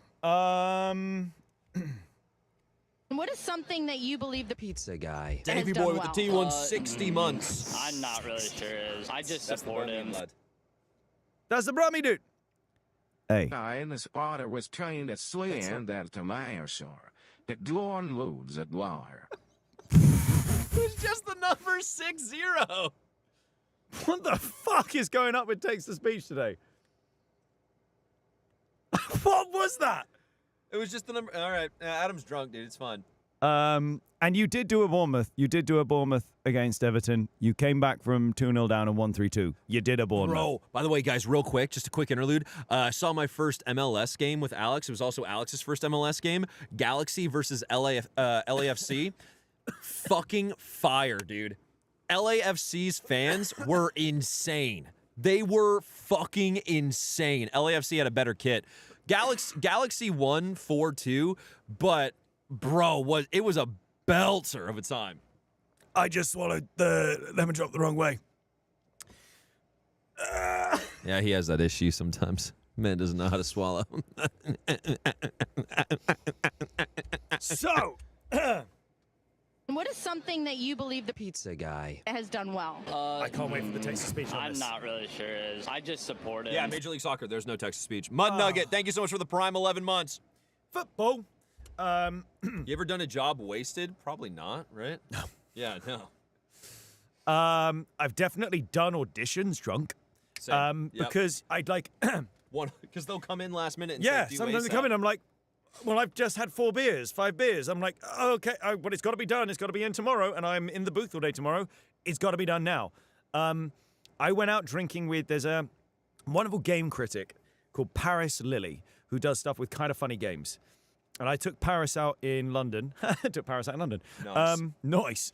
And we went out drinking, and then I suddenly remembered, I was like, oh, God, I've been in the studio all day. And while I was in the studio, I had an audition come in. It needs to be in tomorrow. And I'm in the studio all day tomorrow. So I turned to Paris. I was like, I'm so sorry, dude. I got to stop drinking and go home now to do these auditions. Because otherwise they're not going to get done. And I went home after we'd been drinking for like 3-4 hours. And I got to go home and, yeah. You love Dark Tide? Hell yeah. Caesar, fuck yeah, dude. Messi for your birthday? Hell yeah. That's going to be sick, man. We saw Giroud, Reus? Marco Reus. That did not. R-E-U-S does not look like it should be pronounced Royce, but there we go. Giroud, Marco Reus, and Hugo Lloris. Yeah. Hugo Lloris was in goal. Giroud sucked. I was like, dude, man, Giroud, when he plays well, he could tear this shit up today. Like, he did not turn up. He did not turn up at all. Like, at all. It was cool to see him, but he didn't turn up. Royce did turn up. Royce assisted 2 goals. Yeah. Yeah. Giroud is so washed. Alex, do you remember when we met in the pub in Camden with Mike? Yep. Oh, yeah. Yeah. Wait, hold on. Yeah, Dave was in that. Yeah. Oh! You were that cool. Okay. Yes. You fuck! Well, there was a question that I saw, but I don't remember what it was anymore. What the fuck? Where did it go? Opinions on Southampton. As a man originally from Chichester, there's better places on the South Coast. As a man who is a lifelong Brighton fan, there's far better places on the South Coast than Southampton. Crazy start. Should you ask for double money when voicing multiple characters, or is it a contract thing? I saw that question forever ago, dude. I'm sorry, I'm just now responding to it. It'll be a contract thing. I've never been paid double for doing multiple characters. Usually in the US for voice acting, you get paid a session fee and that's it. Yeah.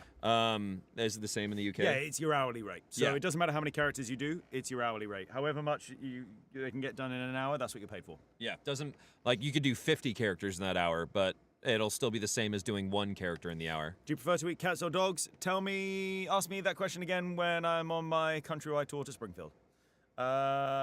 What's your VO warm-up? Do you have one?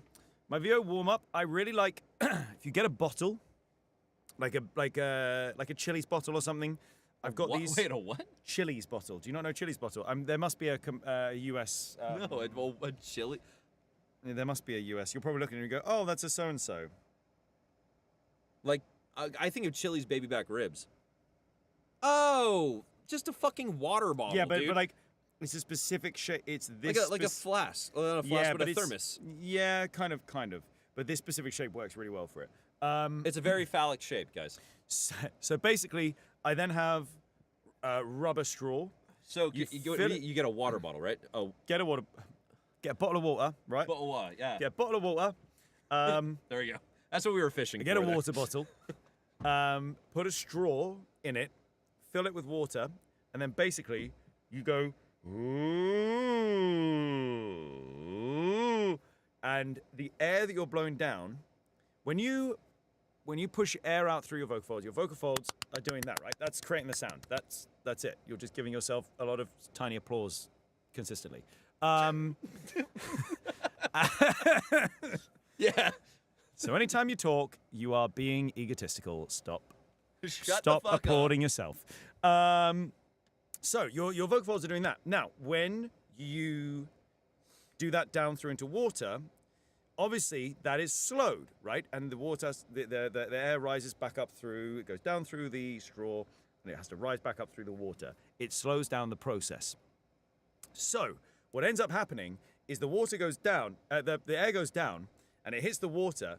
Some of it will start to make its way around, but some of it will just create almost like a buffer and sort of imagine like suspension, like air suspension, right? It does that. So that creates this sort of chamber just of air that is kind of not moving as fast, not leaving your body as fast. So you've got more air still here. So it basically stops your vocal folds from immediately doing this and makes them essentially go. So it's a very, that air, like in your vocal folds that's been contained there, a very slight change just does this. So it's basically like if you were to go for a run and you just lightly move your legs and you're getting warmed up. It's basically that. It's a less impactful thing, less damaging, less harmful, and it just gets you ready. Doing this gets you ready for when you need to do that. So that's part of it.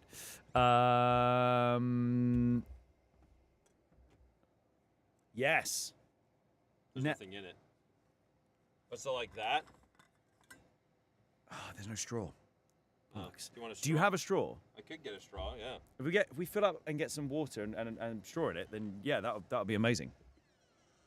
And do we have a beer, Mike? You have a question? What's your question? If you're happy and you know it, clap that ass. Do you do any tongue twisters to get warmed up? There is a good one, which is this. Articulatory agility is a desirable ability. Manipulating with dexterity the lips, the teeth, the tip of the tongue. Articulatory agility is a desirable ability. Manipulating with dexterity the lips, the teeth, the tip of the tongue. Articulatory agility is a desirable ability. Manipulating with dexterity the lips, the teeth, the tip of the tongue. It's good. It does the job, and it's very much at the front of your mouth, but also using the back. The way you ate that up, I ate. Daddy ate. What can I say? Daddy ate. You heard the beer? You heard the beer coming? Emily has you on in the kitchen. Thank you, Emily. Oh, the straw just fell in. Shit! Well, now we can't possibly do it. Okay, so it's literally this. Straw, like this, and you go...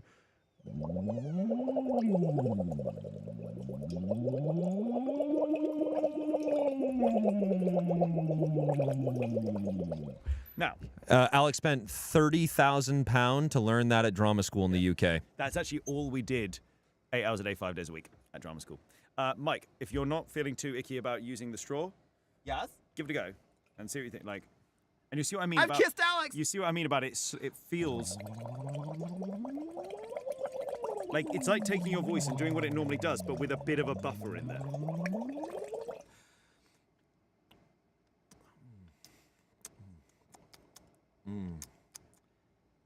And it works. It genuinely does work. It does. No, it feels good. Yeah. Yes! But there's like belt boxes. Andy, thanks for the What gifted is something T1, that you dude. believe the Fuck pizza yeah. guy has done well? Spork, thanks for the prime 12 months. I'm not really sure. Fuck yeah, it is. dudes. I just support him. In the U.S., what's become popular is like belt boxes and shit like that, which like you breathe in. There's also like straws, singing straws that are specifically made for that. This is like the super cheap way of doing it, but like they have like tools for it. Yeah, you don't need to spend a lot of money on it at all. Don't spend money on a crazy when you can just do that. You can literally just do that. Real quick, you guys need to rate my crack. This is something that people who are OGs on my channel know. Rate my crack. I used to have an actual segment. I'd press a button and it would go, rate my crack. You're here to rate my crack. Are you ready? Are you ready to rate my crack? I want your ratings out of 10 for this crack.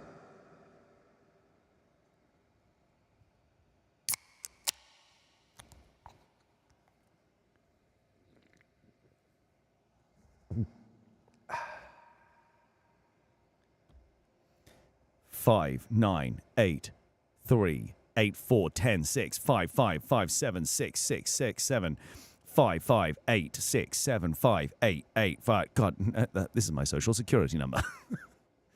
We got a lot of, ASMR out of 10, 8 out of 10, 6 out of 10. We got 6s, 7.8. Rate that burp. That was just a little one. That was a shit one, but you're welcome to it. God, your voice is just butter. I love it. Stop. Please. Don't stop. Say it again. Feed my ego. What? Oh, you ready to crack already? Yeah, sorry, man. It's all right. You're getting 3s. 2 out of 10? How bad did you fucking crack that? Oh, no, that was my burp. Oh. It was not a good burp. It was not a good burp. More questions. Let me look around for any questions. Yo! Mango Sploose! Thank you for the 10! Oh! Finger licking gets on me! Woohoo! Smash.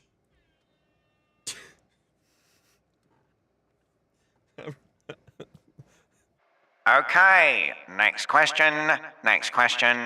If anybody has a question, please get your question to the desk now. Thank you. Is that going to do text-to-speech? Adam TTS is going to read that, yep. Oh my God, no, it's not. 1 second. One sec. Adam's going to try and read something right now. Not the Adam we know. Not the Adam you know. Hey, MB, I just thought you should know I was getting my blood drawn for hip surgery. I'm getting later today, and I was watching stream while this was happening. So this poor nurse had to watch Alex absolutely diabolically throw it back with every ounce of his soul while she stabbed me with a needle and is now likely scarred for life. Anyway, Alex, you are great at twerking. Keep up the good work. Do you mean keep up the good twerk? Oh, yeah, they meant keep up the... God damn it. Anyways. Do you mean gut, damn it? Emily had a question. Emily did have a question. Here's Emily's question. Have you done any mocap? And if so, on what? And can you elaborate? I have done mocap, and unfortunately, I can't say what it is. I can't say what it is because it's not out yet. But what I can tell you is it's my full old face. Like, when you play that game and you see my character, it'll literally be me. Wow. What I will also tell you is I had to shave off all of my facial hair for it so they could scan my face in for them to then digitally put the facial hair back on. Because in order for it to work, you motion have to capture, King Bobo. In order for you to work, you have to be able to see all the details around the lips and everything like that, and it takes, different points. Because as well, now you don't need all the dots on your face. Not necessary anymore. It can literally just read your face and it's fine. Do you like the facial hair that they put on you more. I haven't than seen it your yet. own facial- I haven't seen it. I haven't seen it yet. Okay, so we have Lanix saying, how did your parents take it when you told them you wanted to be a voice actor? Okay. Can I just say, absolute. You know what I was saying earlier on? When I was saying earlier on that the real answer to how you don't know. The real answer is I've never told them. They think I work in the city. They think I'm a finance Yeah, bro. yeah. The you know what I was saying earlier on that the real answer to how do you become a voice actor is first of all you get lucky, then you make sure you're good. That's the real answer. Equally, I am absolutely 100% certain, absolutely out and out certain that I would not be where I am right now in my career if it weren't for the fact that as a kid, when I said to my parents, I want to be an actor, my parents went, fuck yeah, if that's what you want to do, we believe that you can do it. We believe you're good enough. Absolutely 100%. You got this. Go do it. If I didn't have parents who, when they told me that, when I told them that, they didn't, rather than putting the hand on the shoulder and pulling me back, they put their hands on my back and ran with me and pushed me forward and went, go, you got this. That feeling of validation from your own parents sets you up in a way that you're like, I am fully aware of that is in itself privilege. It is. Because so many actors, no one believes in you except for yourself, right? That's the classic thing as an actor. You're like, I'm gonna make it. I'm gonna do it. I'm gonna make this my career. Everyone will tell you, no. Nah, you're not that one. You're not that person. When your own parents turn around to you and go, you are that person. You got this. It's fucking huge. And I'm extremely grateful for that. I will say I disagree with you need to get lucky and then you have to be good. I think you need to be good so that when you get lucky, you're good enough to carry on. You know what I mean? Yeah. Because I think you have to be good enough so that when you get lucky, you are fully available. You're fully ready to take that opportunity. You know what I mean? I agree. There is a sense that. I think when I say that, what I'm mainly thinking is I'm fighting back against the people who try to tell you that there's some like, well, I do this and I do this and I make sure of this. And I'm like, the ultimate thing is there are 100 people out there who could have done. I think it's you. It is me, yeah. There are 100 people out there who could have done that same job just as well as you, but you were the one who was lucky enough to audition and they didn't get the opportunity to audition for it. So you're fine. You've got a blue, so you're fine. Whatever Easy. it is, you're fine. Yeah. So basically, I think that's when I say about the luck thing to begin with, it's because there's too many people out there who will try and make it sound like the reason they are where they are, the reason they got the start that they did is purely because they had something you didn't. There were so many other people out there who were also as good as them, probably potentially better. Here's an example for you. Max Verstappen. For anyone who doesn't know Max Verstappen, F1 driver. Fantastic F1 driver. Amazing. By many considered one of the greatest of all time. But let's be real. F1 is the kind of he was lucky to be born into a family that had the wealth to allow him to train to become an F1 driver. Yeah, dude. The money, the connections, and all that stuff. There is quite possibly 1,000 people in the world who would be so much better than him that we'll never know about because they weren't lucky to be in that position. Or rather, okay, maybe luck, maybe when I say luck, fortune. They weren't fortunate enough. Because luck suggests total out of your control. Fortune is, if you're fortunate, there's elements I think still within your control. So I think maybe fortune is the better word there than luck. Yeah, no, but like F1's a rich people's sport. Oh yeah. It's just a rich people's sport. Kind of like skiing. Luck isn't real. It's the whole thing of it's hard work meets opportunity. What's the most amount? I think when I say fortune, it's you're fortunate enough to be in the position at that time in that place that you are able to have the opportunity to audition to What's the What's the most amount of research you've done for a character? Like for e.g. reading a novel, comics, for a book, comic to film characters, blah, blah, blah. What's the most amount of research you've done? I know it sounds really... I know I was joking about, and I know I kind of just didn't... Randy! It's Randy with the 500. Okay, Adam's going to read this. Thank you, Randy. Who's a better kisser, me or MB? Neither of you. It's Honey. What are you talking about, dude? I'm going to kiss you real good real quick. Come here. Come here. I can imagine that was command.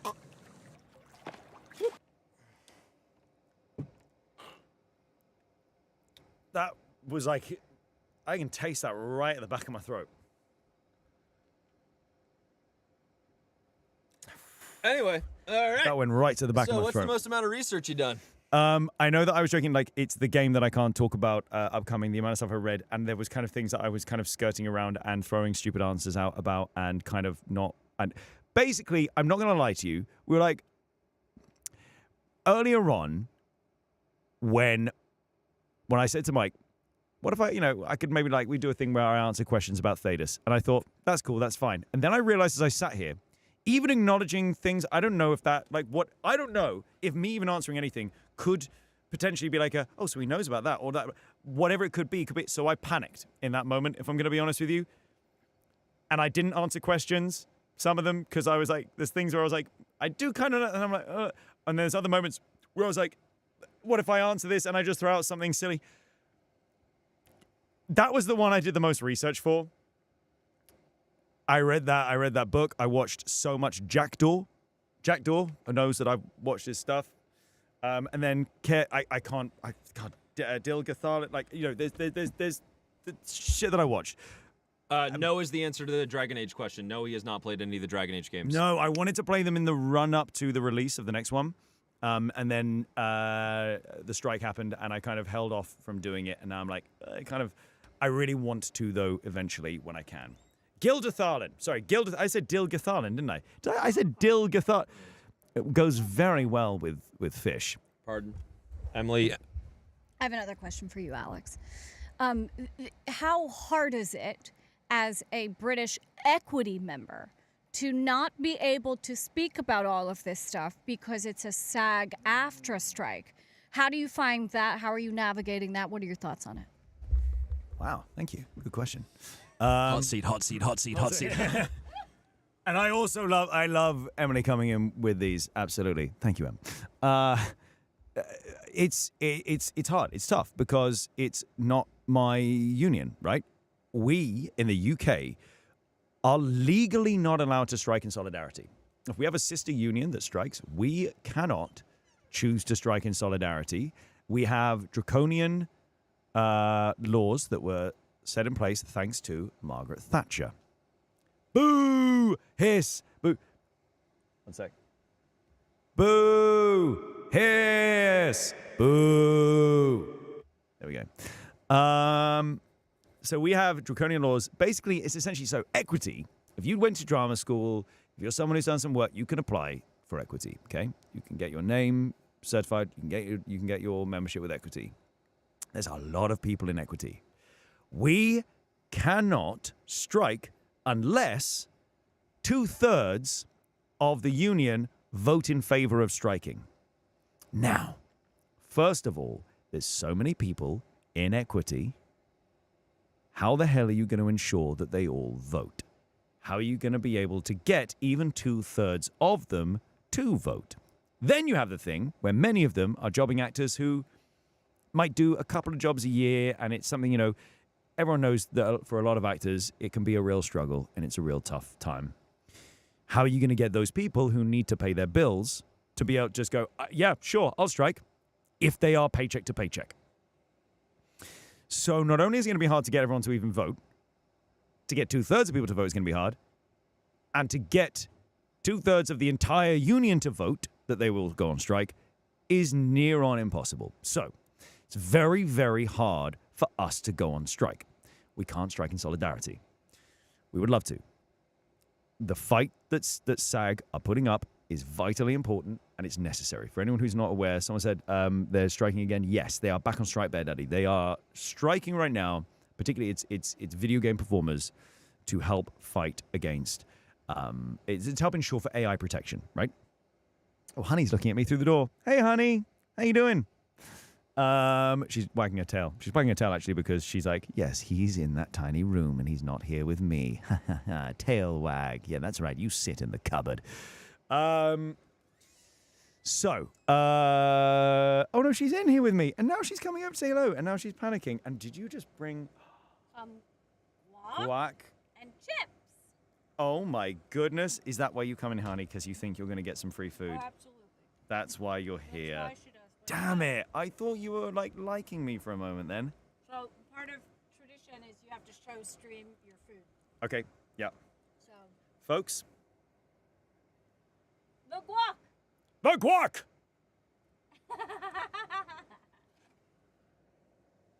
And the chips. And now you have to rate my nacho crack. Oh, absolutely. Do you guys hear how he says nachos? Nacho. Now you guys have to rate my nacho crack. Okay, here we go. So, this is my nacho with my guac. Rate it.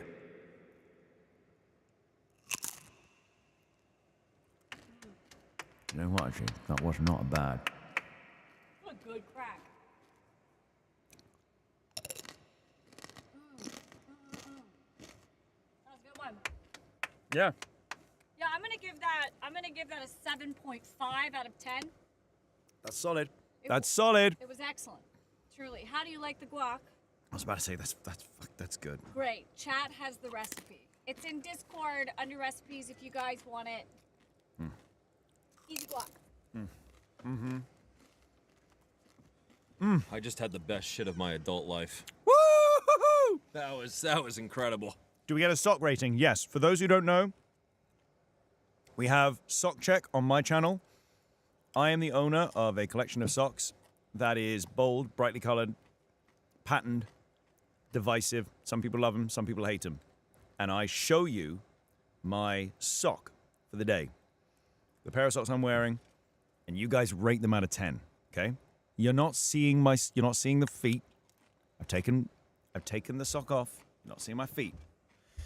So, for your viewing and rating pleasure, and for your scoring out of 10, from the David Bowie collection, we have the Bowie lightning bolts.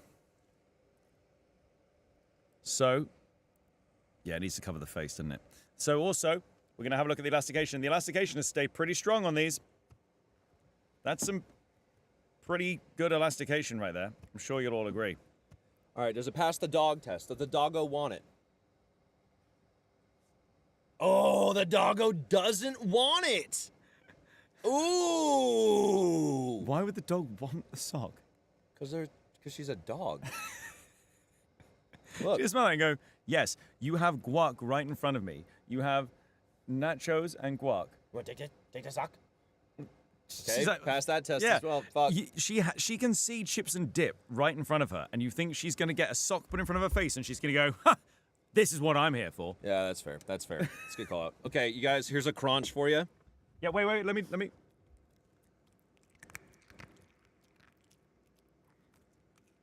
was adorable. Yep, you want another crunch?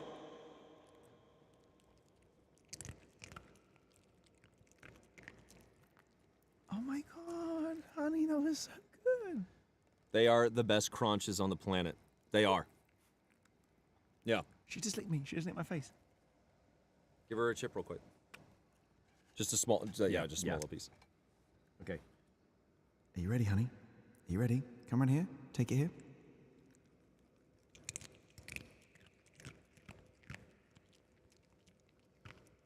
This is that good shit you're here for. It's that real good shit.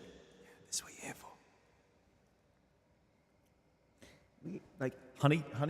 Honey did join me the other morning on the sofa, on the couch for a snuggle, and we actually did get on for a little bit, and then I stood up from the couch, and she basically just went, I don't know you, and ran away. And it's like, you just cuddled. You're giving me such mixed messages, honey.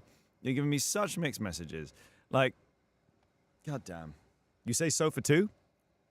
Yeah. Occasionally we'll say sofa, yeah. When you're feeling classy. Isn't a sofa different than a couch? No. No, in the U.S. Oh, is it? Yeah. Because I think a sofa implies that there's a bed. Same thing. Yeah, no. You can get a sofa bed. You can get a sofa bed, but a sofa can just be a sofa. The main difference between a sofa and a couch lies in their design and how they're used. Sofas typically have more structured, upholstered arms, and backs are often larger, while couches tend to have more casual, versatile design with softer lines and may lack arms. Can I just say, that is the most... Well, technically, I've ever answered. Actually. Actually, Bree definitely Googled that just now. And that Bree, was you're an an excellent official person. answer. That was the most actually I've ever seen in my life. actually, I think you'll find that where is it gone? Where is it gone? The main difference between a sofa and a couch lies in their design. Stop it. Start over. You said sofa. I did, didn't I? Yeah. The main difference. If you're English, by the way, if you add an R at the end of a word that ends with an A, you've done it. You fucked up. You fucked up. The main difference between a sofa and a couch lies in their design and how they're used. Sofas typically have more structured, upholstered arms and backs and are often larger, while couches tend to have a more casual and versatile design with softer lines and actually may lack arms, so, you know. There you go. Yeah, unless you're doing New England. Yeah. In which case, if you're doing New England, then it's all sorts of fucked. Do we have any more like voice acting questions or anything like that? How we doing, guys? I know we've been at this for fucking nearly 3 hours. Yeah. I don't know. I don't know how much more there would be. Say You aluminium. had 100 sub bomb. Yeah, it was insane. And then 83 on top of that. What? Yeah, big fucking day. Say aluminium. Aluminium. Say aluminium in an American accent. Aluminum. Yeah, there we go. Yeah, aluminum. Aluminium. Someone did the fart noise. Aluminium. Aluminium. What happens to Black Myth Wukong? I don't know. It was a bad game. No, it wasn't bad. I just got bored of it, man. Oh, you mean what happens to it is in like while you're playing it? Yeah, I just got bored of that game. Smash! Also, hello to everyone on TikTok as well. I have never had this many viewers on TikTok. This is nuts. Most auditions that you've had to do in a day or a week. Last week, I had 12. But so what? Here's the thing, right? It's a weird one because when I do auditions, it's stuff that specifically comes through my agent. It doesn't really the scene that I work in the UK. The way in which it works for me is that I don't. Like, I love what you get to do when you see something, you're like, cool, I'm going to submit myself for that. Because there's so many things that I'm like... I don't do any of the websites anymore. You don't do any of the websites? I only take my auditions through agents now. Brilliant. But like that moment and that thing of going, I'll submit myself for that. I love the feeling of going, I think, it's like seeing something going, I think I could do that really well. And going, I'm envious of when that happens. Yeah, I think last week was a kind of busy one. Like again, it was a busy one because it was like I was in like every day, and I'd get these auditions come through, and I would get home, and I would have to do like 2 hours of audition stuff, and then literally got back, and my wife Sarah, who was here earlier, not on stream, but was chilling with them, would literally just be like, "Hey, welcome home," and I'm like, "Cool, okay, I'm just going upstairs to shut myself away for 2 hours. Thanks, bye." Yeah, but. Equally, you can have times where you just go, I've gone 3 weeks with no auditions. Like, yeah. Wow. I don't know. I guess I'm in a fortunate position where my agent like gets I have my management covers commercial, promo, all like every fucking thing on the planet. I'm also not SAG, so I get a shitload of those auditions through. Mm-hmm. I get like 7 a day most days. Yeah, that's fucking Monday through Friday, and then like. Can you pay rent on one audition? No. You don't get paid to audition. Do you know what's interesting there, actually? When I think about it, if you imagine, though, the UK is the size of a state. What is something that you believe the pizza guy So what's has interesting done is well? you get to audition, when you're really auditioning sure for stuff, I just it does support make him. sense, doesn't it, actually? There'll be, because the He went sheer trying with volume of, stories like, no more. Praise I no time TV of channels, endless color. radio things, video game, like everything. Hello from the BioWare server. Clown Guard at your service. Hello! So that will be someone has shared in the BioWare Discord probably that we are streaming. Oh, sick. And so they've jumped over from the Discord. Oh, sick. That is the case. Yeah. Hello. How you doing? Hello, Welcome. friends. Good to have you here. Thank you very much for being here. From the BioWare Discord. Amazing. Nice. It makes sense actually when you say that because you're like the sheer size. I often forget like my country is the size of a fucking state in this country, which is mad. So that does make sense. I have a question. Oh God, Bree. I have a question. How does it feel knowing Honey likes me more than you? Honey, do you want to sit in Alex's lap? Come here, honey. Look, she's fine. Look at that, Bree. Look at that. She's great, dude. Smash. She's great. Yeah, she's actually doing really good right now. But it's because there's chips right there. This is everything I ever All right, let's give you guys a crunch real quick.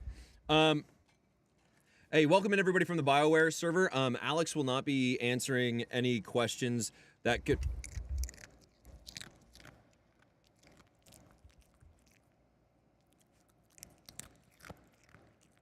You're so cute. Alex will not be answering any questions that could be considered promoting Veilguard because he's standing in solidarity with the American voice actors with regard to that video game. Also, so won't be talking about it. Mainly because of the video game strike, where the game itself is not struck, but the company that is producing it is. So the American voice actors, as part of the game, have decided not to promote it as part of the strike.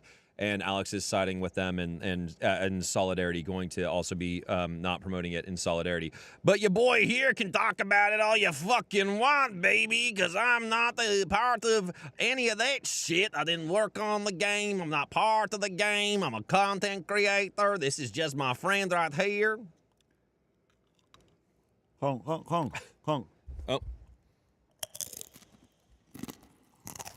7 out of 10 on that crunch. What game? Dragon Age Veilguard. So, What's the question? what was your favorite thing about Pennsylvania while you were working here? So, my favorite thing was where I was in Pennsylvania. When we wanted to go for our days off, we would get a bus that would take us to the nearest town, city, and we would go for our days off. The nearest place to us, which was a 40-minute drive away, and that was Scranton. So I spent my days off at the Steamtown Mall. I spent my days off in Scranton, where the office is set. And honestly, I loved it. I loved it. You know, I was 18. I turned 19 while I was in Pennsylvania. And I honestly had such a good time. Scranton! Okay, I love this question. Not sure if this has been asked, but what kind of setup should I get to ensure your audio is clean enough for submissions?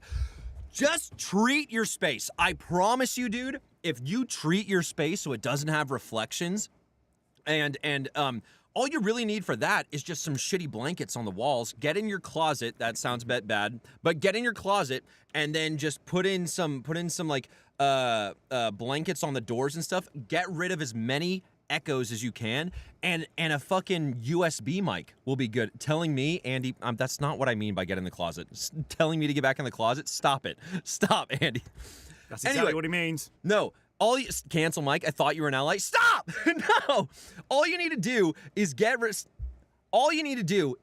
rid of the echoes, and your microphone will sound a million times better. This also works for streaming. If you want to be a streamer and you want your microphone to sound better, get rid of the echoes as best as you can, and you will sound so much better, even on just a USB microphone, dude. Guys, I'll be totally real with you. I recently booked a job, and I was chilling and chatting with production before going in for the recording. I went in and said, hey, to production, we were having a chill, chat, and I said, can you just play me back my audition before I go in so I can just kind of remember what I did? The audition that I did was when I was on holiday, vacation, in France. In France. I was on holiday in France, and I basically got these auditions through, and they had to be done while I was there. It was over 100 Fahrenheit. It was like over, like it was nearing the January, like 36, 37, something like that Celsius. I'm so sorry. What? I just need to pause. Telling a trans woman to get back in the closet so I can further my career is wild. Hey, listen. Listen. Ren, that's not what I meant. Sometimes the hard truths need. Ren, that's not what I meant. Absolutely what he meant. I meant the closet where you store your clothes is the best studio that you have that's already there, okay? Go back in, get your hetero clothes. Stop! Did you keep them, the hetero clothes? Jesus fucking Christ. Like the normative, so go back in. Give me your ally tag. Christ, Mike. Unbelievable. Unbelievable. Okay, fine. You know what? No, fuck it. Spend $1,000 and get all the lumber you need. Build a fucking second closet. Damn, no. Build another room. Build another room, and then just fucking, yeah, there we go. Smash. So I was in France, and I had to do these auditions, and it was over 100 Fahrenheit. It was like 37 degrees Celsius, absolutely boiling, and I basically had to find the smallest room I could. And I went in, made sure the fan was off, and I put myself underneath the bed covers, and I recorded it on my phone. And I booked the job. If you basically just treat the space, going under a damn blanket on your bed, recording on your phone, if you're doing that, and 75% of the other auditions aren't, you're already in a good position. Literally, it's all about echoes, dude. It really is all about echoes. Like, just get rid of any reflections in your space, and you're good to go. We don't know British here. We don't know Celsius here, British man. I said the Fahrenheit immediately before the Celsius. Kills the pride demon and immediately tells people to go back in the closet, shaking my head. I saw that. I witnessed that. Not an ally move. Not an ally move. I fucking hate this shit, man. I fucking hate this shit so much. Instructions unclear, chopped down my neighbor's bushes and built a bush box in my space. What the fuck? Get rid of any reflections that make you echo gay. Got it? Hey, you said it. I didn't say that. I literally didn't say that. Pretty sure you did. Okay, are there any other questions? I'm just going to move on. I used to be in a band and we had no money and our vocalist would stand with a USB mic under a blanket. Exactly, dude. That's all you really need to do. Alex cuddling honey is the real reason everyone is here, not because of the homophobic false ally. Would you stop? And another one. Is there anything hilarious that happened in the studio, like weird prompts or directions you've received? Dude, you have to talk BG3 on this one. Yeah, so I made the sex noises for Baldur's Gate 3. I made the sex noises for Baldur's Gate 3, and when, what I was saying a minute ago, I went and chilled with production. The same person, this wonderful producer. What is something that you believe the pizza guy has done well? I'm not really sure is. I just support him. Thank you for the sub. Appreciate That it. baby likes Beefy. Alex more than you. That baby likes Alex more than you. Baby, thank you so much for the T1 18 months, you fucking legend. So I had a text from this wonderful producer, Sasha, at a company called Molinaire, which is a recording studio. Most of the Baldur's Gate 3 stuff was recorded in a Pit Stop, which is a recording studio here in the UK. So most of the stuff was recorded at Pit Stop. Sasha at Molinaire messaged me and was like, hey, question. Do you want to be in Baldur's Gate 3? And I said, answer, yes. But also, my answer is because I'm well aware, because I've seen the open testing. I know it's about to come out. So, what's recording this close to release? I was like, this is weird, right? That's odd. So, what did it be to play? And she basically came back and went, well, now that you said yes, sorry, it's to make the sex noises. And I went, cool. Okay. I went into a booth. And I kissed the back of my hand, and I moaned, and I sighed, and I tried not to make eye contact with any of the people on the other side of the glass who were staring at me. And I did 2 hours of that. And then I left the booth, and I called my wife immediately. I was like, this is what I've just done. Bit weird. What the hell? And then I made a video, and I put it on TikTok, and it got like 2 million views. And then I was like, felt bad, because I was like, I've done the bare minimum on this game. I went in and kissed the back of my hand, and I moaned. I don't even have Baldur's Gate 3 on my IMDb. I've done over 70 video games now. I've been very, very fortunate. I'm like, I'm not a real member of that cast. I don't need to be on the IMDb page. I kissed the back of my hand and moaned. Let's be real. I'm not putting myself on that. I have just remembered an audition story, which was not... Can you just read that out for me real quick? Read that out? Hello. I won't say the name, but I'll say, and ally. The fucking quotation marks around ally are insane. Are insane. Okay, so I do have a story for you. It's another story, which is, this is very loose to the question that was asked. It's actually not even voice acting. It's a commercial screen audition that I did. I'm going to tell you a story about the worst audition of my life. Wait. I'm sorry. Did you picture Mike when you were doing the BG3 sex noises? No, I had a picture of him. I had a photo of him. I didn't need to picture him. Yeah, I sent him videos as well when he was getting a little bit, like, flaccid with it. Yeah. Yeah, easy. Okay, right, go ahead. are you ready? Because you're about to hear... Okay, I need to know that you guys are ready, because I'm about to tell you some more lore that is going to be like... If you enjoyed the level of the drop of the story earlier on, you're going to enjoy this. The year is, I believe, 2016, 2017. And I've been asked to audition for an advert for a bank, specifically a Northern Irish bank. And in this advert, a young fella is on his holiday. He's on his vacation. He's on his ollybobs. And he's sitting on a sun lounger. He's enjoying the sun. He's got his sunglasses on. He's got a drink in his hand. And as he sat there, suddenly, his sunglasses disappear. Oh. Then his drink disappears. Oh. Then, like, the food in his hand disappears. Then his sun lounger disappears. And he stood there confused. And he's going, what's going on? That's the advert. And the premise is, isn't it crap when you're on holiday and your bank freezes your account? Let's say they go, oh, suspicious activity, you're in another country. The bank freezes your account. Yeah, that sucks.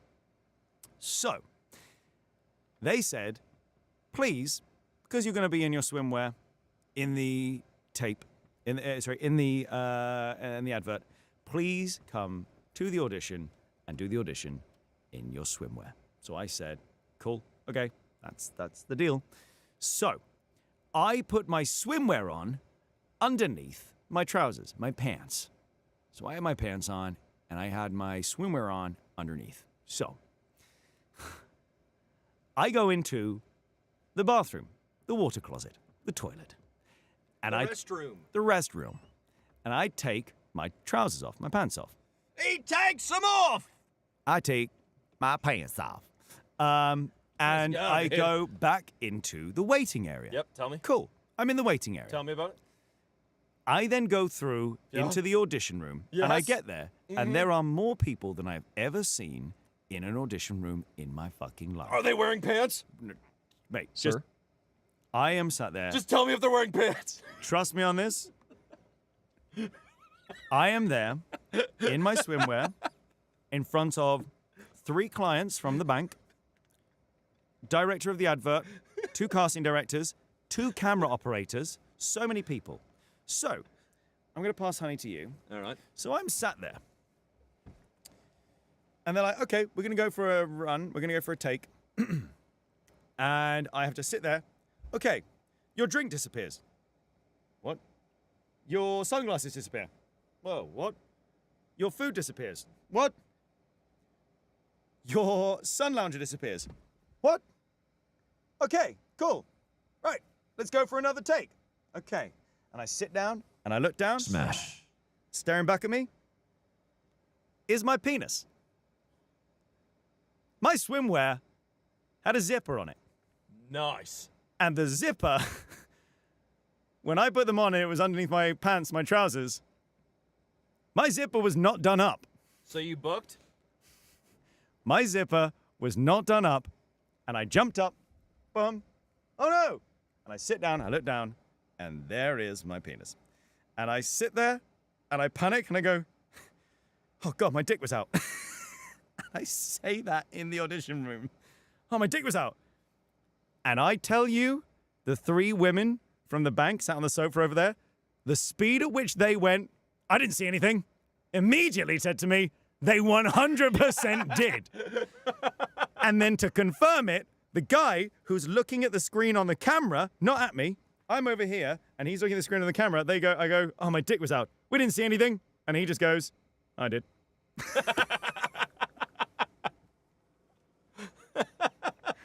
And I had to do it. I had to zip it up and do the ad 2 more times. I had to do 2 more takes and then just left. Put my trousers on, put my pants on. You booked. Left, did not book. Oh, bullshit. I left, and immediately called my agent in tears of laughter saying, I'm really sorry. I don't know if you're going to get a complaint, but I just accidentally showed my dick to everyone in the room. At least you didn't do it on purpose. Yeah. Then you'd be Jim Gaffigan. That's a reference I don't know. You don't know who Jim Gaffigan is? I mean, I feel like it rings. There's a comedian that showed his dick as a power move to like assistants and stuff. Dear. Yeah. He did a but he's come back now as a family man. It's all right. Did he find God? Is that it? No, I just think he's like moved, like he gave it enough time, and then now people are like, I forgot about the dick thing. Yeah. So yeah, didn't even get the job. That audition was literally bollocks. Yeah. Would you like another lemonade? Lemonade. Yes, please. All right. Okay. Do we have Louis C.K.? That's who I thought. When you were saying Louis C.K., my brain, I was about to go, oh, like Louis C.K. So did Jim, what's his name, also do it? So it wasn't Jim. So my brain was going, oh, that's so like Louis C.K. And I was about to say the name Louis C.K. Okay. I'm going to put him over the coals in a moment. I'm going to put him over the coals, baby. Okay. Do we have any more voice acting questions? Hey, get your voice acting questions in today. What questions do you have that you want to see answered? Fire away. And I'm going to plug myself while Mike's not here. Alex Jordan VO. Twitter, Instagram, Twitch. Come say hi. Also, if you're at Twitchcon, if you're out at Twitchcon and you see me, please do come say hi. It would be awesome to meet people. Are you related to Michael Jordan? I'm his daddy. I'm his father. I taught him everything he knows, but I didn't teach him everything I know, you know? So, let's go Twitchcon, baby! What would be your ideal character to voice? Okay, so, I would love to do something in the Red Dead Redemption sort of universe. I say universe, it's our world, but back in time. Red Dead Redemption would be amazing. If I could redo any character, if I got the opportunity, when I say redo, I don't want to redo this character because I think the performance this person gives is phenomenal and is so good, and I want their performance to be that character forever. If I had the opportunity to originate a specific character from video games, I could choose any of them. I tell you right now who that is. Ezio Auditore. I would love to do Ezio Auditore. I would love to have a chance to have been the voice actor from start to finish of that, because my God, that character, the journey that they go on, the boy that they are at the beginning of that story and the man they are at the end is absolutely phenomenal. It's so good. I love it. I love it. I think he's such a great character. Would you like another lemon? I would love a lemonade. Fab. A lemonade. Fab. I have Smash. a brief story. Not that no one cares about Emmy's story, but like, Everyone cares. Emily Lambert is one of the best photographers in the headshot business and just in like the business in general. Stop. No, she really is. Look up, it's emilylambertphoto.com. She really is one of the best headshot photographers around. Anyway, and she's like, no one cares about me. It's fucking bullshit. Anyways, go ahead, Em. no, I'm not fishing. I know I'm not Alex Jordan. Yeah, but you're Emily fucking Lambert, dude. You're insane. Emily fucking Lambert! What I have these two. What great dudes. Okay, I used to do voice acting. Yeah! Like back in the day. And I had this audition for it was like when apps first came out. Mm-hmm. And it was like an app to help teach children languages. Oh yeah, TikTok screen. Yeah. To help teach children about language that was brought to you by PBS. And I don't know if you have that, but it's like the public broadcast system, right? We don't have it, but I'm familiar with it. Okay, so the audition was for the voice of a little boy, newspaper boy from the 1920s. And this was back before you had like home recording equipment and computers, and you could like, guys, I'm old, I'm sorry. And you know, like you could send in like, what do you call it? Wave files or whatever. Mm-hmm. So you had to go in to a booth, to a microphone, and there were other actors like sat outside the studio auditioning for the same thing. And so it's all a bunch of women. We're auditioning for this 12-year-old newspaper boy. Emma's a vampire. Thank you. And so I come in for the read, that you believe and the it was pizza like, guy has done well. I can't remember the lines, but I'm not really sure like, it is. I did a full. Real quick, we're about to have text-to-speech, and I don't want the text-to-speech to Loving interrupt. all the Dragon Age content and hope you love Inquisition. Keep up the jork. So cute. Thank you very, very much So sweet. for the 3 months. Brobacedon. There we go. I Love that. appreciate it. I know Mike would appreciate it. Apologies for interrupting the story. I just wanted to make sure we got the full, clean story from Emily. Go. Yeah, so I don't remember the lines, but somebody wrote extra, read all about it. Yeah, so if it was something like that, it was like a 12-year boy, and it was like, you know, I can't even fucking do it anymore, but, you know, it was like, extra, everybody, read all about it, or something like that. And That is a damn good cartoon and anime, so like that, and video game, young boy. That was good. thank you. And I remember at the time I like studied up and I like did like a 1920s dialect with it, which I can't remember how to do anymore. Good. Thanks, Alex Jordan. Wow. Hashtag Alex Jordan VO. So the casting director stopped and they looked at me and they were like, but we actually believed you were a little boy and that's not what we wanted. And I was like, wait, so you're looking for a woman who sounds like a boy who absolutely people will listen to it on the game and be like, that's a woman doing it? And they were like, yeah, what you did was, it was too real. Like, that's not what we're looking for. So what we've just learned is that when I said earlier on, your only job as a voice actor is to just make a character believable, ignore me. You will not get the job. If it is believable, that's actually bad. I was so confused and actually upset, like in the room. And I was like, wait, what do you mean? And they were like, no, but like, is there a way you can try it in a way that's more, and I'm like, what, more feminine?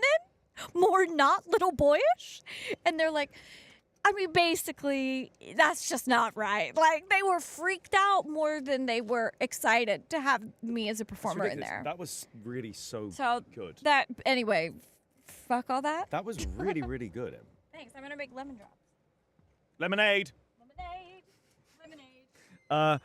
Reese Cups, you said about you definitely don't have the Airbnb owner with a gun to your back saying how many parties you plan on throwing at TwitchCon at the house. All of them. All the parties. So we are staying at an Airbnb where we got the... Oh, I remember my first chair. We're sitting down, mates. We're staying at an Airbnb where we got a message from the owner, not just being like, hey guys, no parties, just a reminder, no parties. It was a full breakdown of, don't you even think about another human being, like, being present at this house. We film stuff, we take photos of stuff. If anything is missing, if anything is moved, if anything is in the wrong spot, if anything is even remotely damaged, if you have even one person who is not on the booking, who comes over to the house, you need to inform us and give them the name of the person who's coming over to say hello. What the fuck? And then it said, and if this message offends you, this Airbnb isn't for you. I'm sorry, you do that like a couple of days before the booking? That's got nothing to do with the Airbnb not being for you. Because if you cancel, you're the one who probably loses out on your deposit, right? Because you cancel the booking. It's a dick move. It's so insane. Because what if you just have someone who, like, swings by and doesn't even know that you're there and they're like, you know, oh, sorry, that was an extra person. We're charging you now. Like, genuinely... They're treating us like we're grade schoolers. Yeah, genuinely insane. Yeah. We should have, I mean, like, it just kind of pisses me off that, Twitchcon doesn't have, like, deals with hotels for, like, group bookings and shit. Because we could have probably just saved a shitload of money and been happier going to a hotel. Yeah. But, oh well, shit happens. Yeah. I'm kind of shocked they don't. Apparently, I think they have, like, something with hotels, but it's still, like, wildly more expensive than getting an Airbnb. But this Airbnb owner is just, I haven't seen any of the emails or the messages because I don't think I'm signed up to whatever people are seeing. Where are you seeing this, by the way? The Airbnb stuff. Yeah. Just, I clicked, when Randy sent through the link, I clicked to confirm myself as a member of the booking. And so now it's just on my Airbnb account. I've not done that. Yeah. Also, thank you very much, Nadenade, Ray, Swella Silver, Viz, and RW for following me on Twitter. Just got the notifications through. Yeah, I need to find that, like, confirming thing. 1 second. Yeah. Honestly, hotels are at this point cheaper. Yeah, genuinely, it does reach a point now where they are cheaper. If this message offends you, but it tells me everything you need to know. Truly. If someone says that, it's like the thing where someone says something offensive and then just goes, "I'm sorry if you were offended." That's not an apology. "I'm sorry if this offends you." No. You know that what you just said was unreasonable. You know that what you just said was dickish. Yeah. I mean, you're going to have to scroll way up to find it. We're talking months ago. Shit! God damn!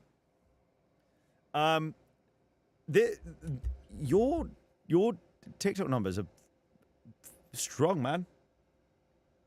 I've never had this many people on my TikTok. Oh, hello, everyone on TikTok. That's not how many are live viewing. That's just total viewers. And total Get your numbers up, man. My numbers suck. Ugh. Coward. Give more coins. You love my shirt?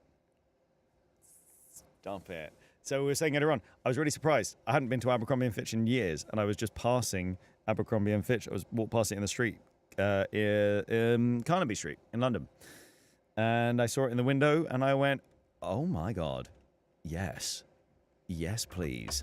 This was weird. The ad I got was for D&D Handbook with Alex. Yes, I've had this as well now, because obviously I consume a lot of D&D content, because I play a lot of D&D. I am in a D&D actual play series. And yeah, I am getting myself as the advert for Twitch pre-rolls and stuff like that. And it's trippy as hell. Twitch name for Alex is Alex Jordan VO. Huge dangler. My buddy Tim from high school. Huge dangler. Oh my, huge dangler. I appreciate that. I want to say I appreciate you giving me that. I appreciate you giving me that shout out. Who can do the best impression of the other? Ooh, I don't know. What's your Alex Jordan VO impression like? Ooh, I don't know. What's your Alex Jordan impression like? I'm gonna talk American now. I'm Mr. Hands. here I am. Yeah, I'm Mr. Hands. Here, I'm Yondalski. I've got a whole bunch of different personalities. Okay. You bitch! You bitch! I'm not a duck! You fucking bitch!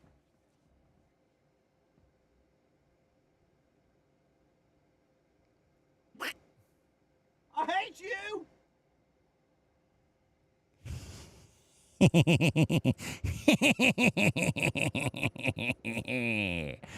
Got him. Please rate MB's Dragon Age protagonist. Show me your protagonist for your new one. Have you got a screenshot?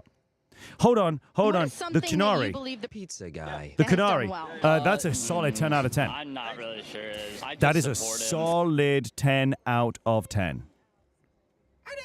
Woo! The legendary M. Yeah. The M and only.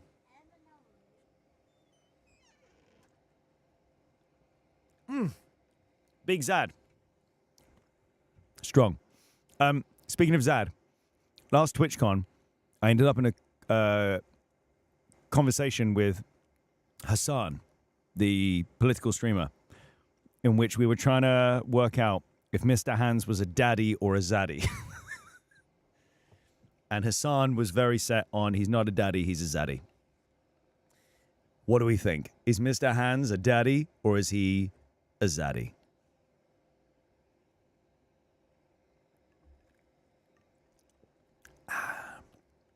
Mr. Hands is my character in Cyberpunk. Let me get you a photo of Mr. Hands. I'll show it to the camera. Mr. Hands.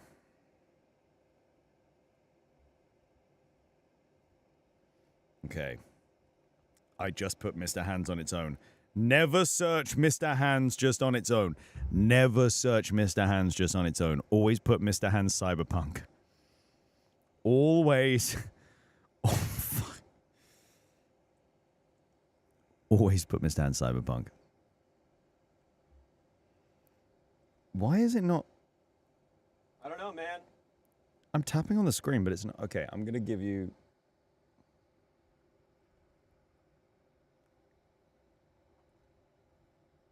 Oh, wow, that really zoomed in then.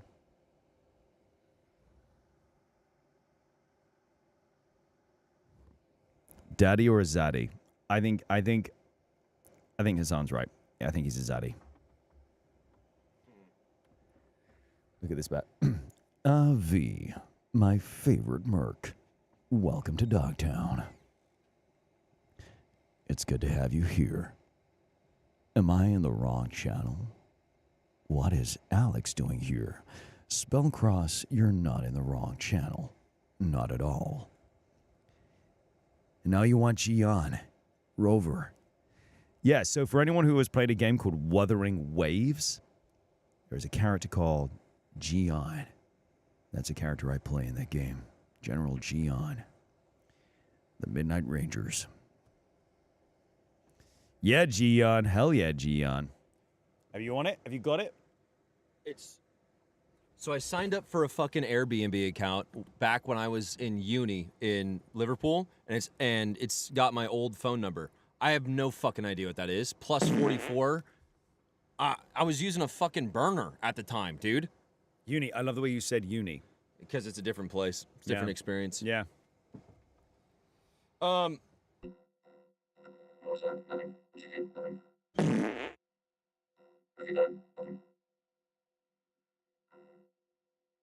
Large robot. Voice only. What is it? I can't believe that you've not played around with the existing. No, you know why? Because I'm better than that. Okay, go on. You're what? I'm better. Suck.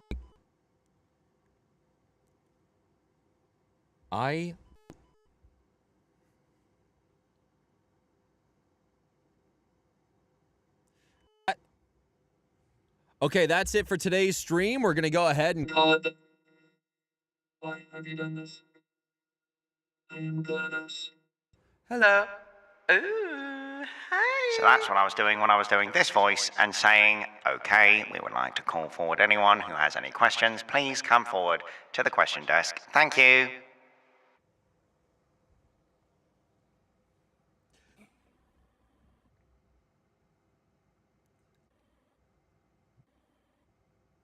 You can.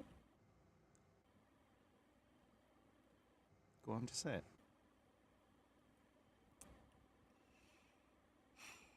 Just say it, Mike. I'm going to. Fuck! Here's the deal. I apparently can't talk anymore without Alex doing these filters. Ooh, baby.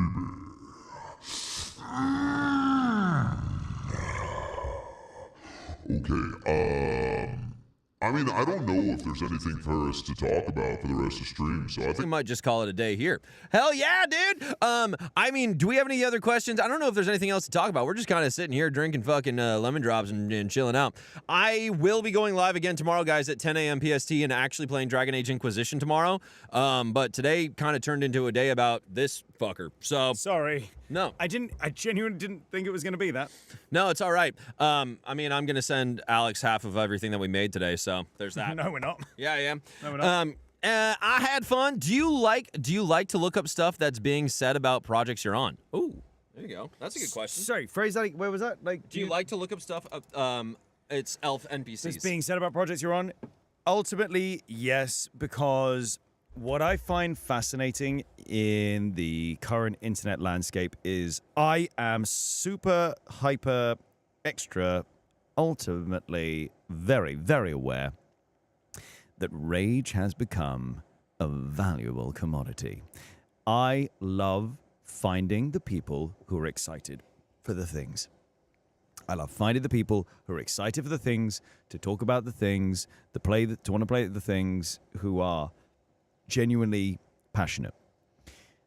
There are a lot of people out there who realize they can make money just by being angry. People who should never be the arbiter of what is considered social, maybe standard, first of all. Secondly, don't create. A lot of people out there who critique have never created in their life. That's fine. You're allowed an opinion. If you don't create, you're allowed an opinion, and your opinion is as valid as anyone else's. However, what's not valid is expecting anyone else to accept it. Okay. Yeah. Your opinion only means something to the person who values it. And you can choose not to value anyone's opinion. That's your... Yo, what the fuck? Wait a second. We got 2,981 coins at some point on TikTok. This motherfucker never said thank you. That makes sense. I didn't see it. Yeah, he doesn't know what to look for. So, very sorry for whoever did that. Where's the coins? Thank you. He's throwing shit around now. Thank you to whoever gave coins on TikTok. I'm sorry. Man's not TikTok trained. Baby Dragon, KT, was that you? Thank you so fucking much, dude. Thank you. Woo! All Thank you, KT. All right. But yeah, basically, I love reading it. I love finding it. And if there's haters, I never take it too seriously because ultimately, if I'm happy in myself and in the work that I've done, and I can't wait for that work to be out there, I can't wait to interact with the other people who also can't wait. And if there's haters out there, that's their opinion and that's their thing. And I also understand, though, that they make money from hating stuff and encouraging other people to hate stuff when they've never had an attempt at making something themselves. So I don't really care what they think, ultimately. Yeah. There's a different, like, being critiqued by other people that have, like, put in the effort is very different than people that have not put in the effort. Yeah. I mean, like, some people's critiques can be valid. Like, someone, like, they're... 100%. Yeah, but it's also... Critiques are valid. 100% critiques are valid. Not always. Not always. No, but I mean, it's just as a thing, like saying, oh, no, block out the haters, I don't accept any criticism. 100% I accept criticism. I accept criticism from people that I respect. Okay. I just don't think all critique is valid because there's a lot of critique nowadays about just like, oh, my God, there's a woman space marine. Yeah, exactly. Exactly. Wait a second. Oh, there's people of color. No, they wouldn't say people of color. That's too. I know that's too PC. Yeah. But they'd be like, oh, wait a second. There's people of color in my Shooty Boy game. Yeah. So. Not all critique is valid. No. what I mean is when I say all critique is valid, I mean everyone has the right to critique. Everyone has it, and 100% doesn't give you the right for your critique to be respected. Jackdaw. Jackdaw's here. Wait, Jackdaw's here. Hell yeah, Jackdaw. You know when I was saying I watched so many lore videos and stuff, and just sort of like I have loved watching. I'm not going to mention the game. I'm not going to promote the game. I've loved watching things about games that I'm in where people come up with theories, and I love watching and just like sitting there and being like, what are people theorizing on? Jackdaw is a channel that I've watched a lot of. I also just want to say really fucking quick, dearest Mana Ann, thank you so fucking much for that 2,000 coins just now on TikTok. Huge. Thank you so much for the support. Bloody hell. Yeah. I'll explain to you what coins kind of equate to on TikTok. Basically, TikTok really loves it when people get money on their platform. So when someone gives you coins, they start sending it out to more people. It's very pay to win on that platform in that regard. Anywho. It's just a nice thing Alex, for you to thank do. you, says Jackdaw. Yeah, guys, check out Jackdaw on YouTube. I just showed that I'm a millennial by doing this. Yeah. Oh my god. Wait, what's the... No, it's not. I was doing the face. What's... Is it not there? I think it might be that. No. It's that, and then someone else does... Look at us, dude. Two millennials. No, but that's just that. But it's I know, the one, but you do half of it, so the other person does the other half, no, it's right? the one where it's like this. It's where they do. Look at it. Okay, POV. A couple of 30-year-olds trying to figure out how to show love nowadays. I had it. It is. Is this one? It's index and middle finger. Yeah, it's the one where it's like Wait, index and middle finger. Yeah. Oh. Yeah, it's this. That's gross. I can't bend my fingers like that. Oh my god, that's gross. Oh wait, is it like that? Oh my god, what are you doing with your hands? That's so fucking gross. Index and middle? This doesn't feel right. Yeah, dingus. Or you can do thumbs and index thing. Well, yeah, that feels way better to me than fucking that. I just want to say that is so gross. Anywho, Jackdaw on YouTube for Go check lore. out Jackdaw for lore and theory. Also, there was another person that people were really suggesting. I can't remember the name of Dilgatharlan? Yeah, Dilgatharlan. I watch a lot of Dilgatharlan as well. Yep, 100%. I highly recommend both. Boomer's hating on the young. I'm not hating on the young, dude. I'm not. Dude, you know what we have to do in improv now? I'm taking an improv class. No, Gil, I keep saying Dilgatharlan. Oh, Dilgatharlan. Dilgatharlan. Okay. My brain keeps going Dill again. Once again, Dill does both fish recipes and Dragon Age lore. No, Gil Datharlan. God damn. Anyways, in improv now. By the way, phone is no longer this, dude. Phone's no longer that. It's that. Yeah. It's. That's just how I feel about it. Makes me feel. Why do I keep saying Dill? I don't know, dude. You're after some dill. You're looking for that dill. You're getting that pickle. Yeah. Little. There's the pickle. See? Pickle Gertharlan. Babe. Gertharlan. Check out now. Someone's saying check out now on your Discord. 1 sec. Let me check my Discord. Give me 2 seconds. Wow!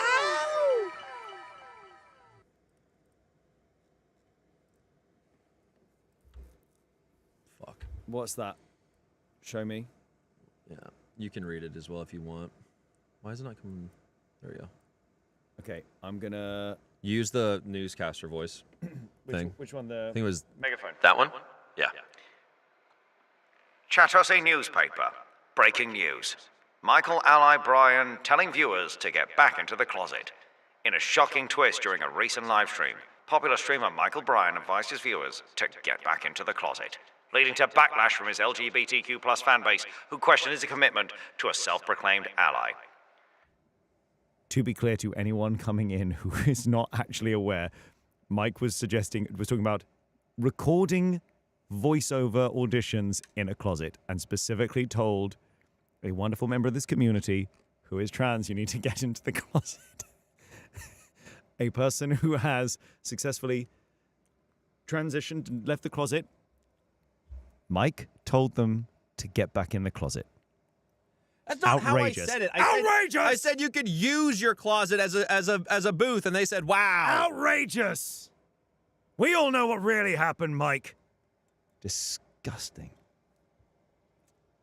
And this is a loved member of this community as well. So, God, what he says to those of you that he hates, I don't know. Continue reading the article.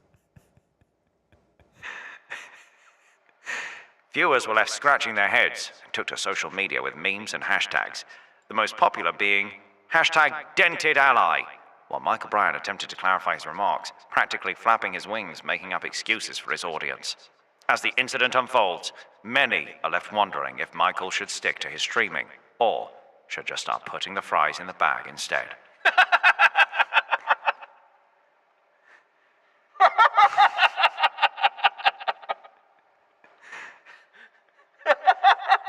Seeing this situation unfold, our beloved readers raise the question of whether or not one can develop a concussion from a headphone dent.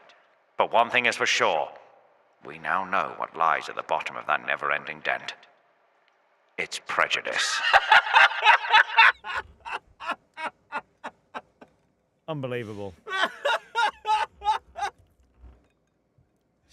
It's prejudice. Unbelievable. That's what's at the. Okay. All right. Cool. That's what's at okay. This man does not deserve your respect or your time.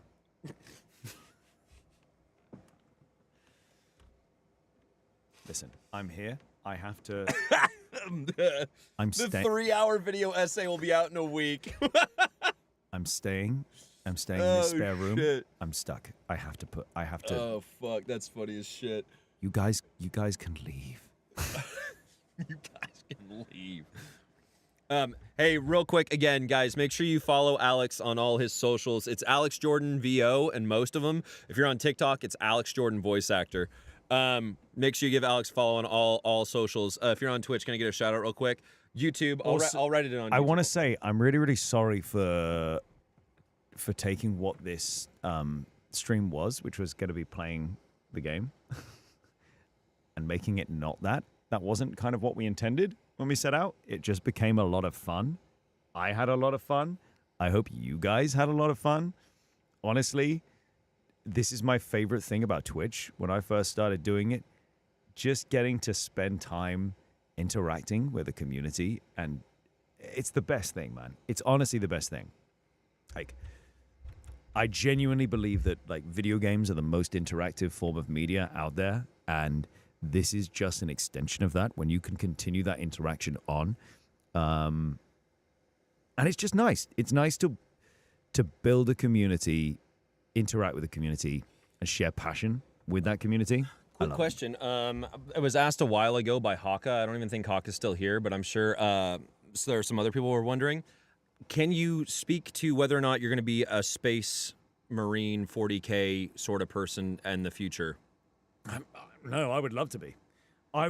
Is there going to be any more of that game? I can't remember the name of it. Darktide? Darktide, Is yeah. there going to be any more Darktide? Is there going to be any more Darktide, or are you in Darktide? I mean, I'm in Darktide. Is there going to be any more of it? I don't know. And also, if there was any more of it, could I tell you? No. It's the whole NDA thing. I wouldn't even if there was, I wouldn't be able to tell you. I don't know if there is. It's just... Yeah. I adore the Warhammer universe. I adore it. Blue Line is from H&M. Huh? Your shirt. No, Abercrombie & Fitch. H&M. Oh. It's Abercrombie. If you want to buy it, it's Abercrombie & Fitch. If you don't want to buy it, it's H&M. Yeah. What part of Darktide do you play? I am the professional. Guy who talks like this. Very loud, very northern, and he's very, very, very good at his job. He's got a bunch of videos on his YouTube of him playing with people in character and then them being like, wait a second, what the fuck? Is this the actual guy? Yeah. Ned Stark! Aye. Veteran voice 2. Okay, thanks. The professional! Give him his full name! Friggin' hell! Veteran voice 2. Great. All right. Get your head in the game, reject. Imagine Andril just knew like the code name, like not the code name, but like the codex name, which is like, oh, you're veteran _ voice _ 002 _ When you say codex, that is very Warhammer 40k coded anyway. Codexed. Northern accents are kind of lip bite. I mean, yeah, and you can thank Game of Thrones for that, really. There you go. Did you just bite your lip? Is that all you did? You're not from Cadia anymore. All right. Oi, seeing as you're good with accents, can you do any Billy Butcher? Oh, but that's okay. So you have to do a bad. You have to do a bad Cockney. I immediately went into Jason Statham then. I immediately went to this. Yeah, Which but is Jason Statham. You need to make it like alcoholic, deeper, and also Australian kind of. All right. I'm a prick.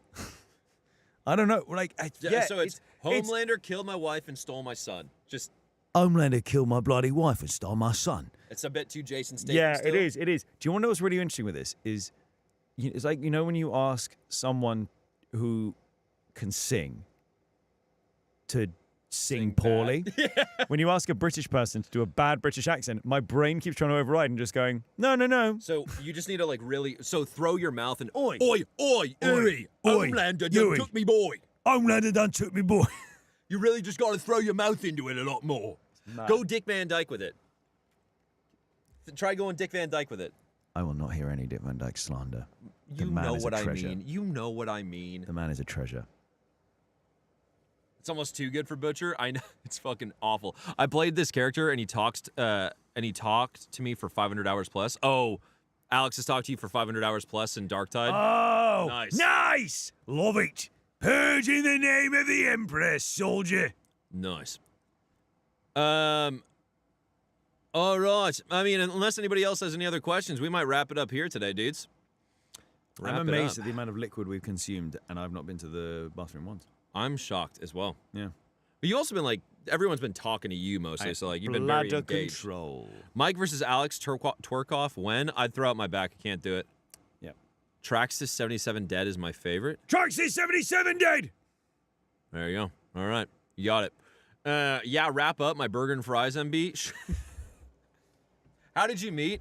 The actual answer to that question is I was playing Sherlock. I was playing Sherlock Holmes before I realized it was a puzzle game. I should have realized it was a puzzle game because it's Sherlock Holmes. I played it one time. Alex should have was like, I'm Sherlock. And I was like, Oi, mate, I'm bloody I'm Sherlock. It's me, Sherlock Holmes. And I was like, sick, man. Hell yeah. I'm having a good time with this game. And then I hit one of the puzzles and I was like, I'm having a bad time with this game. And he was like, ha ha ha, fine, fair. And then, yeah, and then he came back after the Sherlock stream, and I was like, oh, shit, yeah, dude's sticking around. Then I went to England, got a couple of pints with him. Yeah. Done. Are you allies for real? Yes. I like to think I am. Yeah, Mike just accidentally is not. Yes. Pints, always pints. Dude, it's like, pints are the best that's why it's so easy to become, okay, here's my thing. It is so hard to become friends with Los Angeles actors in comparison to New York actors who are harder to become friends with than English actors. That's the hierarchy. Because in England, the way you become friends with another actor in England, want to go to a pub, get a pint. Yeah.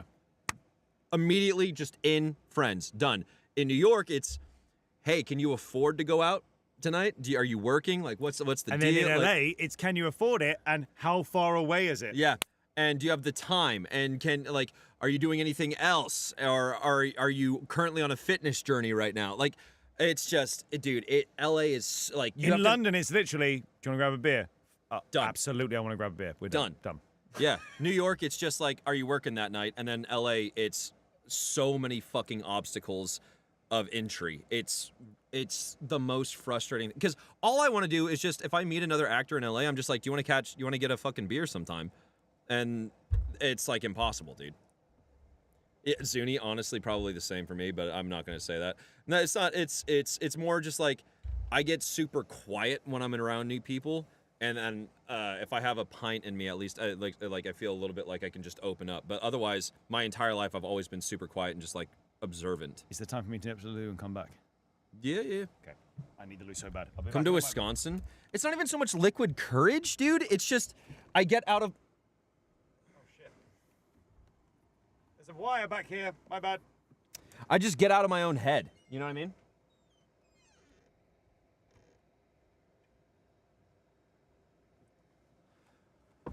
It's all right, guys. He didn't break it. It's fine. He didn't break it. Yeah, dude, that's 100% me. LA is for influencers now, and it's, I mean, to be fair, I'm doing UCB improv right now, guys, and it's just been like a really great way to meet some new people that are kind of like-minded and like really dope to hang out with. Like there's some real cool people in that class. It's really, so that's been nice getting into that. But like I also moved out here at a really shit time. Like I moved out here in 21, so like pandemic was still kind of a thing. Alleged what? Yeah, upright UCB is Upright Citizens Brigade. Yeah. I asked Al Pacino to have a beer with me to break into the industry. All he said was, "Why the fuck are you in my backyard?" Yeah, that tracks. That tracks thick. How'd you get out of there, dude? I second Wisconsin. It's easy to make friends. There's a there. It's a big. Let's go have some beers and want to go grow some brats, dude. Any place where the vibe is just like if someone came up to you and was like, "Hey, do you just want to like go do something easy, like grab a drink?" And people are just like, "Yeah, fuck it, let's do it."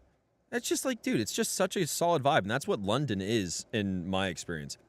I'm most of England. Yeah, so it is what it is. Guys, we're gonna go ahead and wrap up stream here in a second. As soon as Alex gets back, we're gonna call it a day.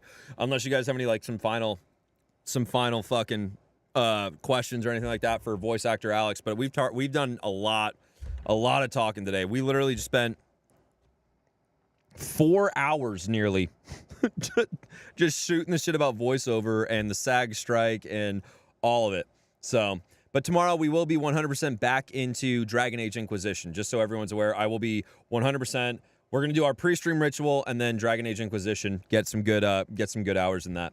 All I gotta say is thank you for the advice, MB. Yeah, Crancy, no problem, dude. You're just a just chatting streamer now. No, I'm not, dude.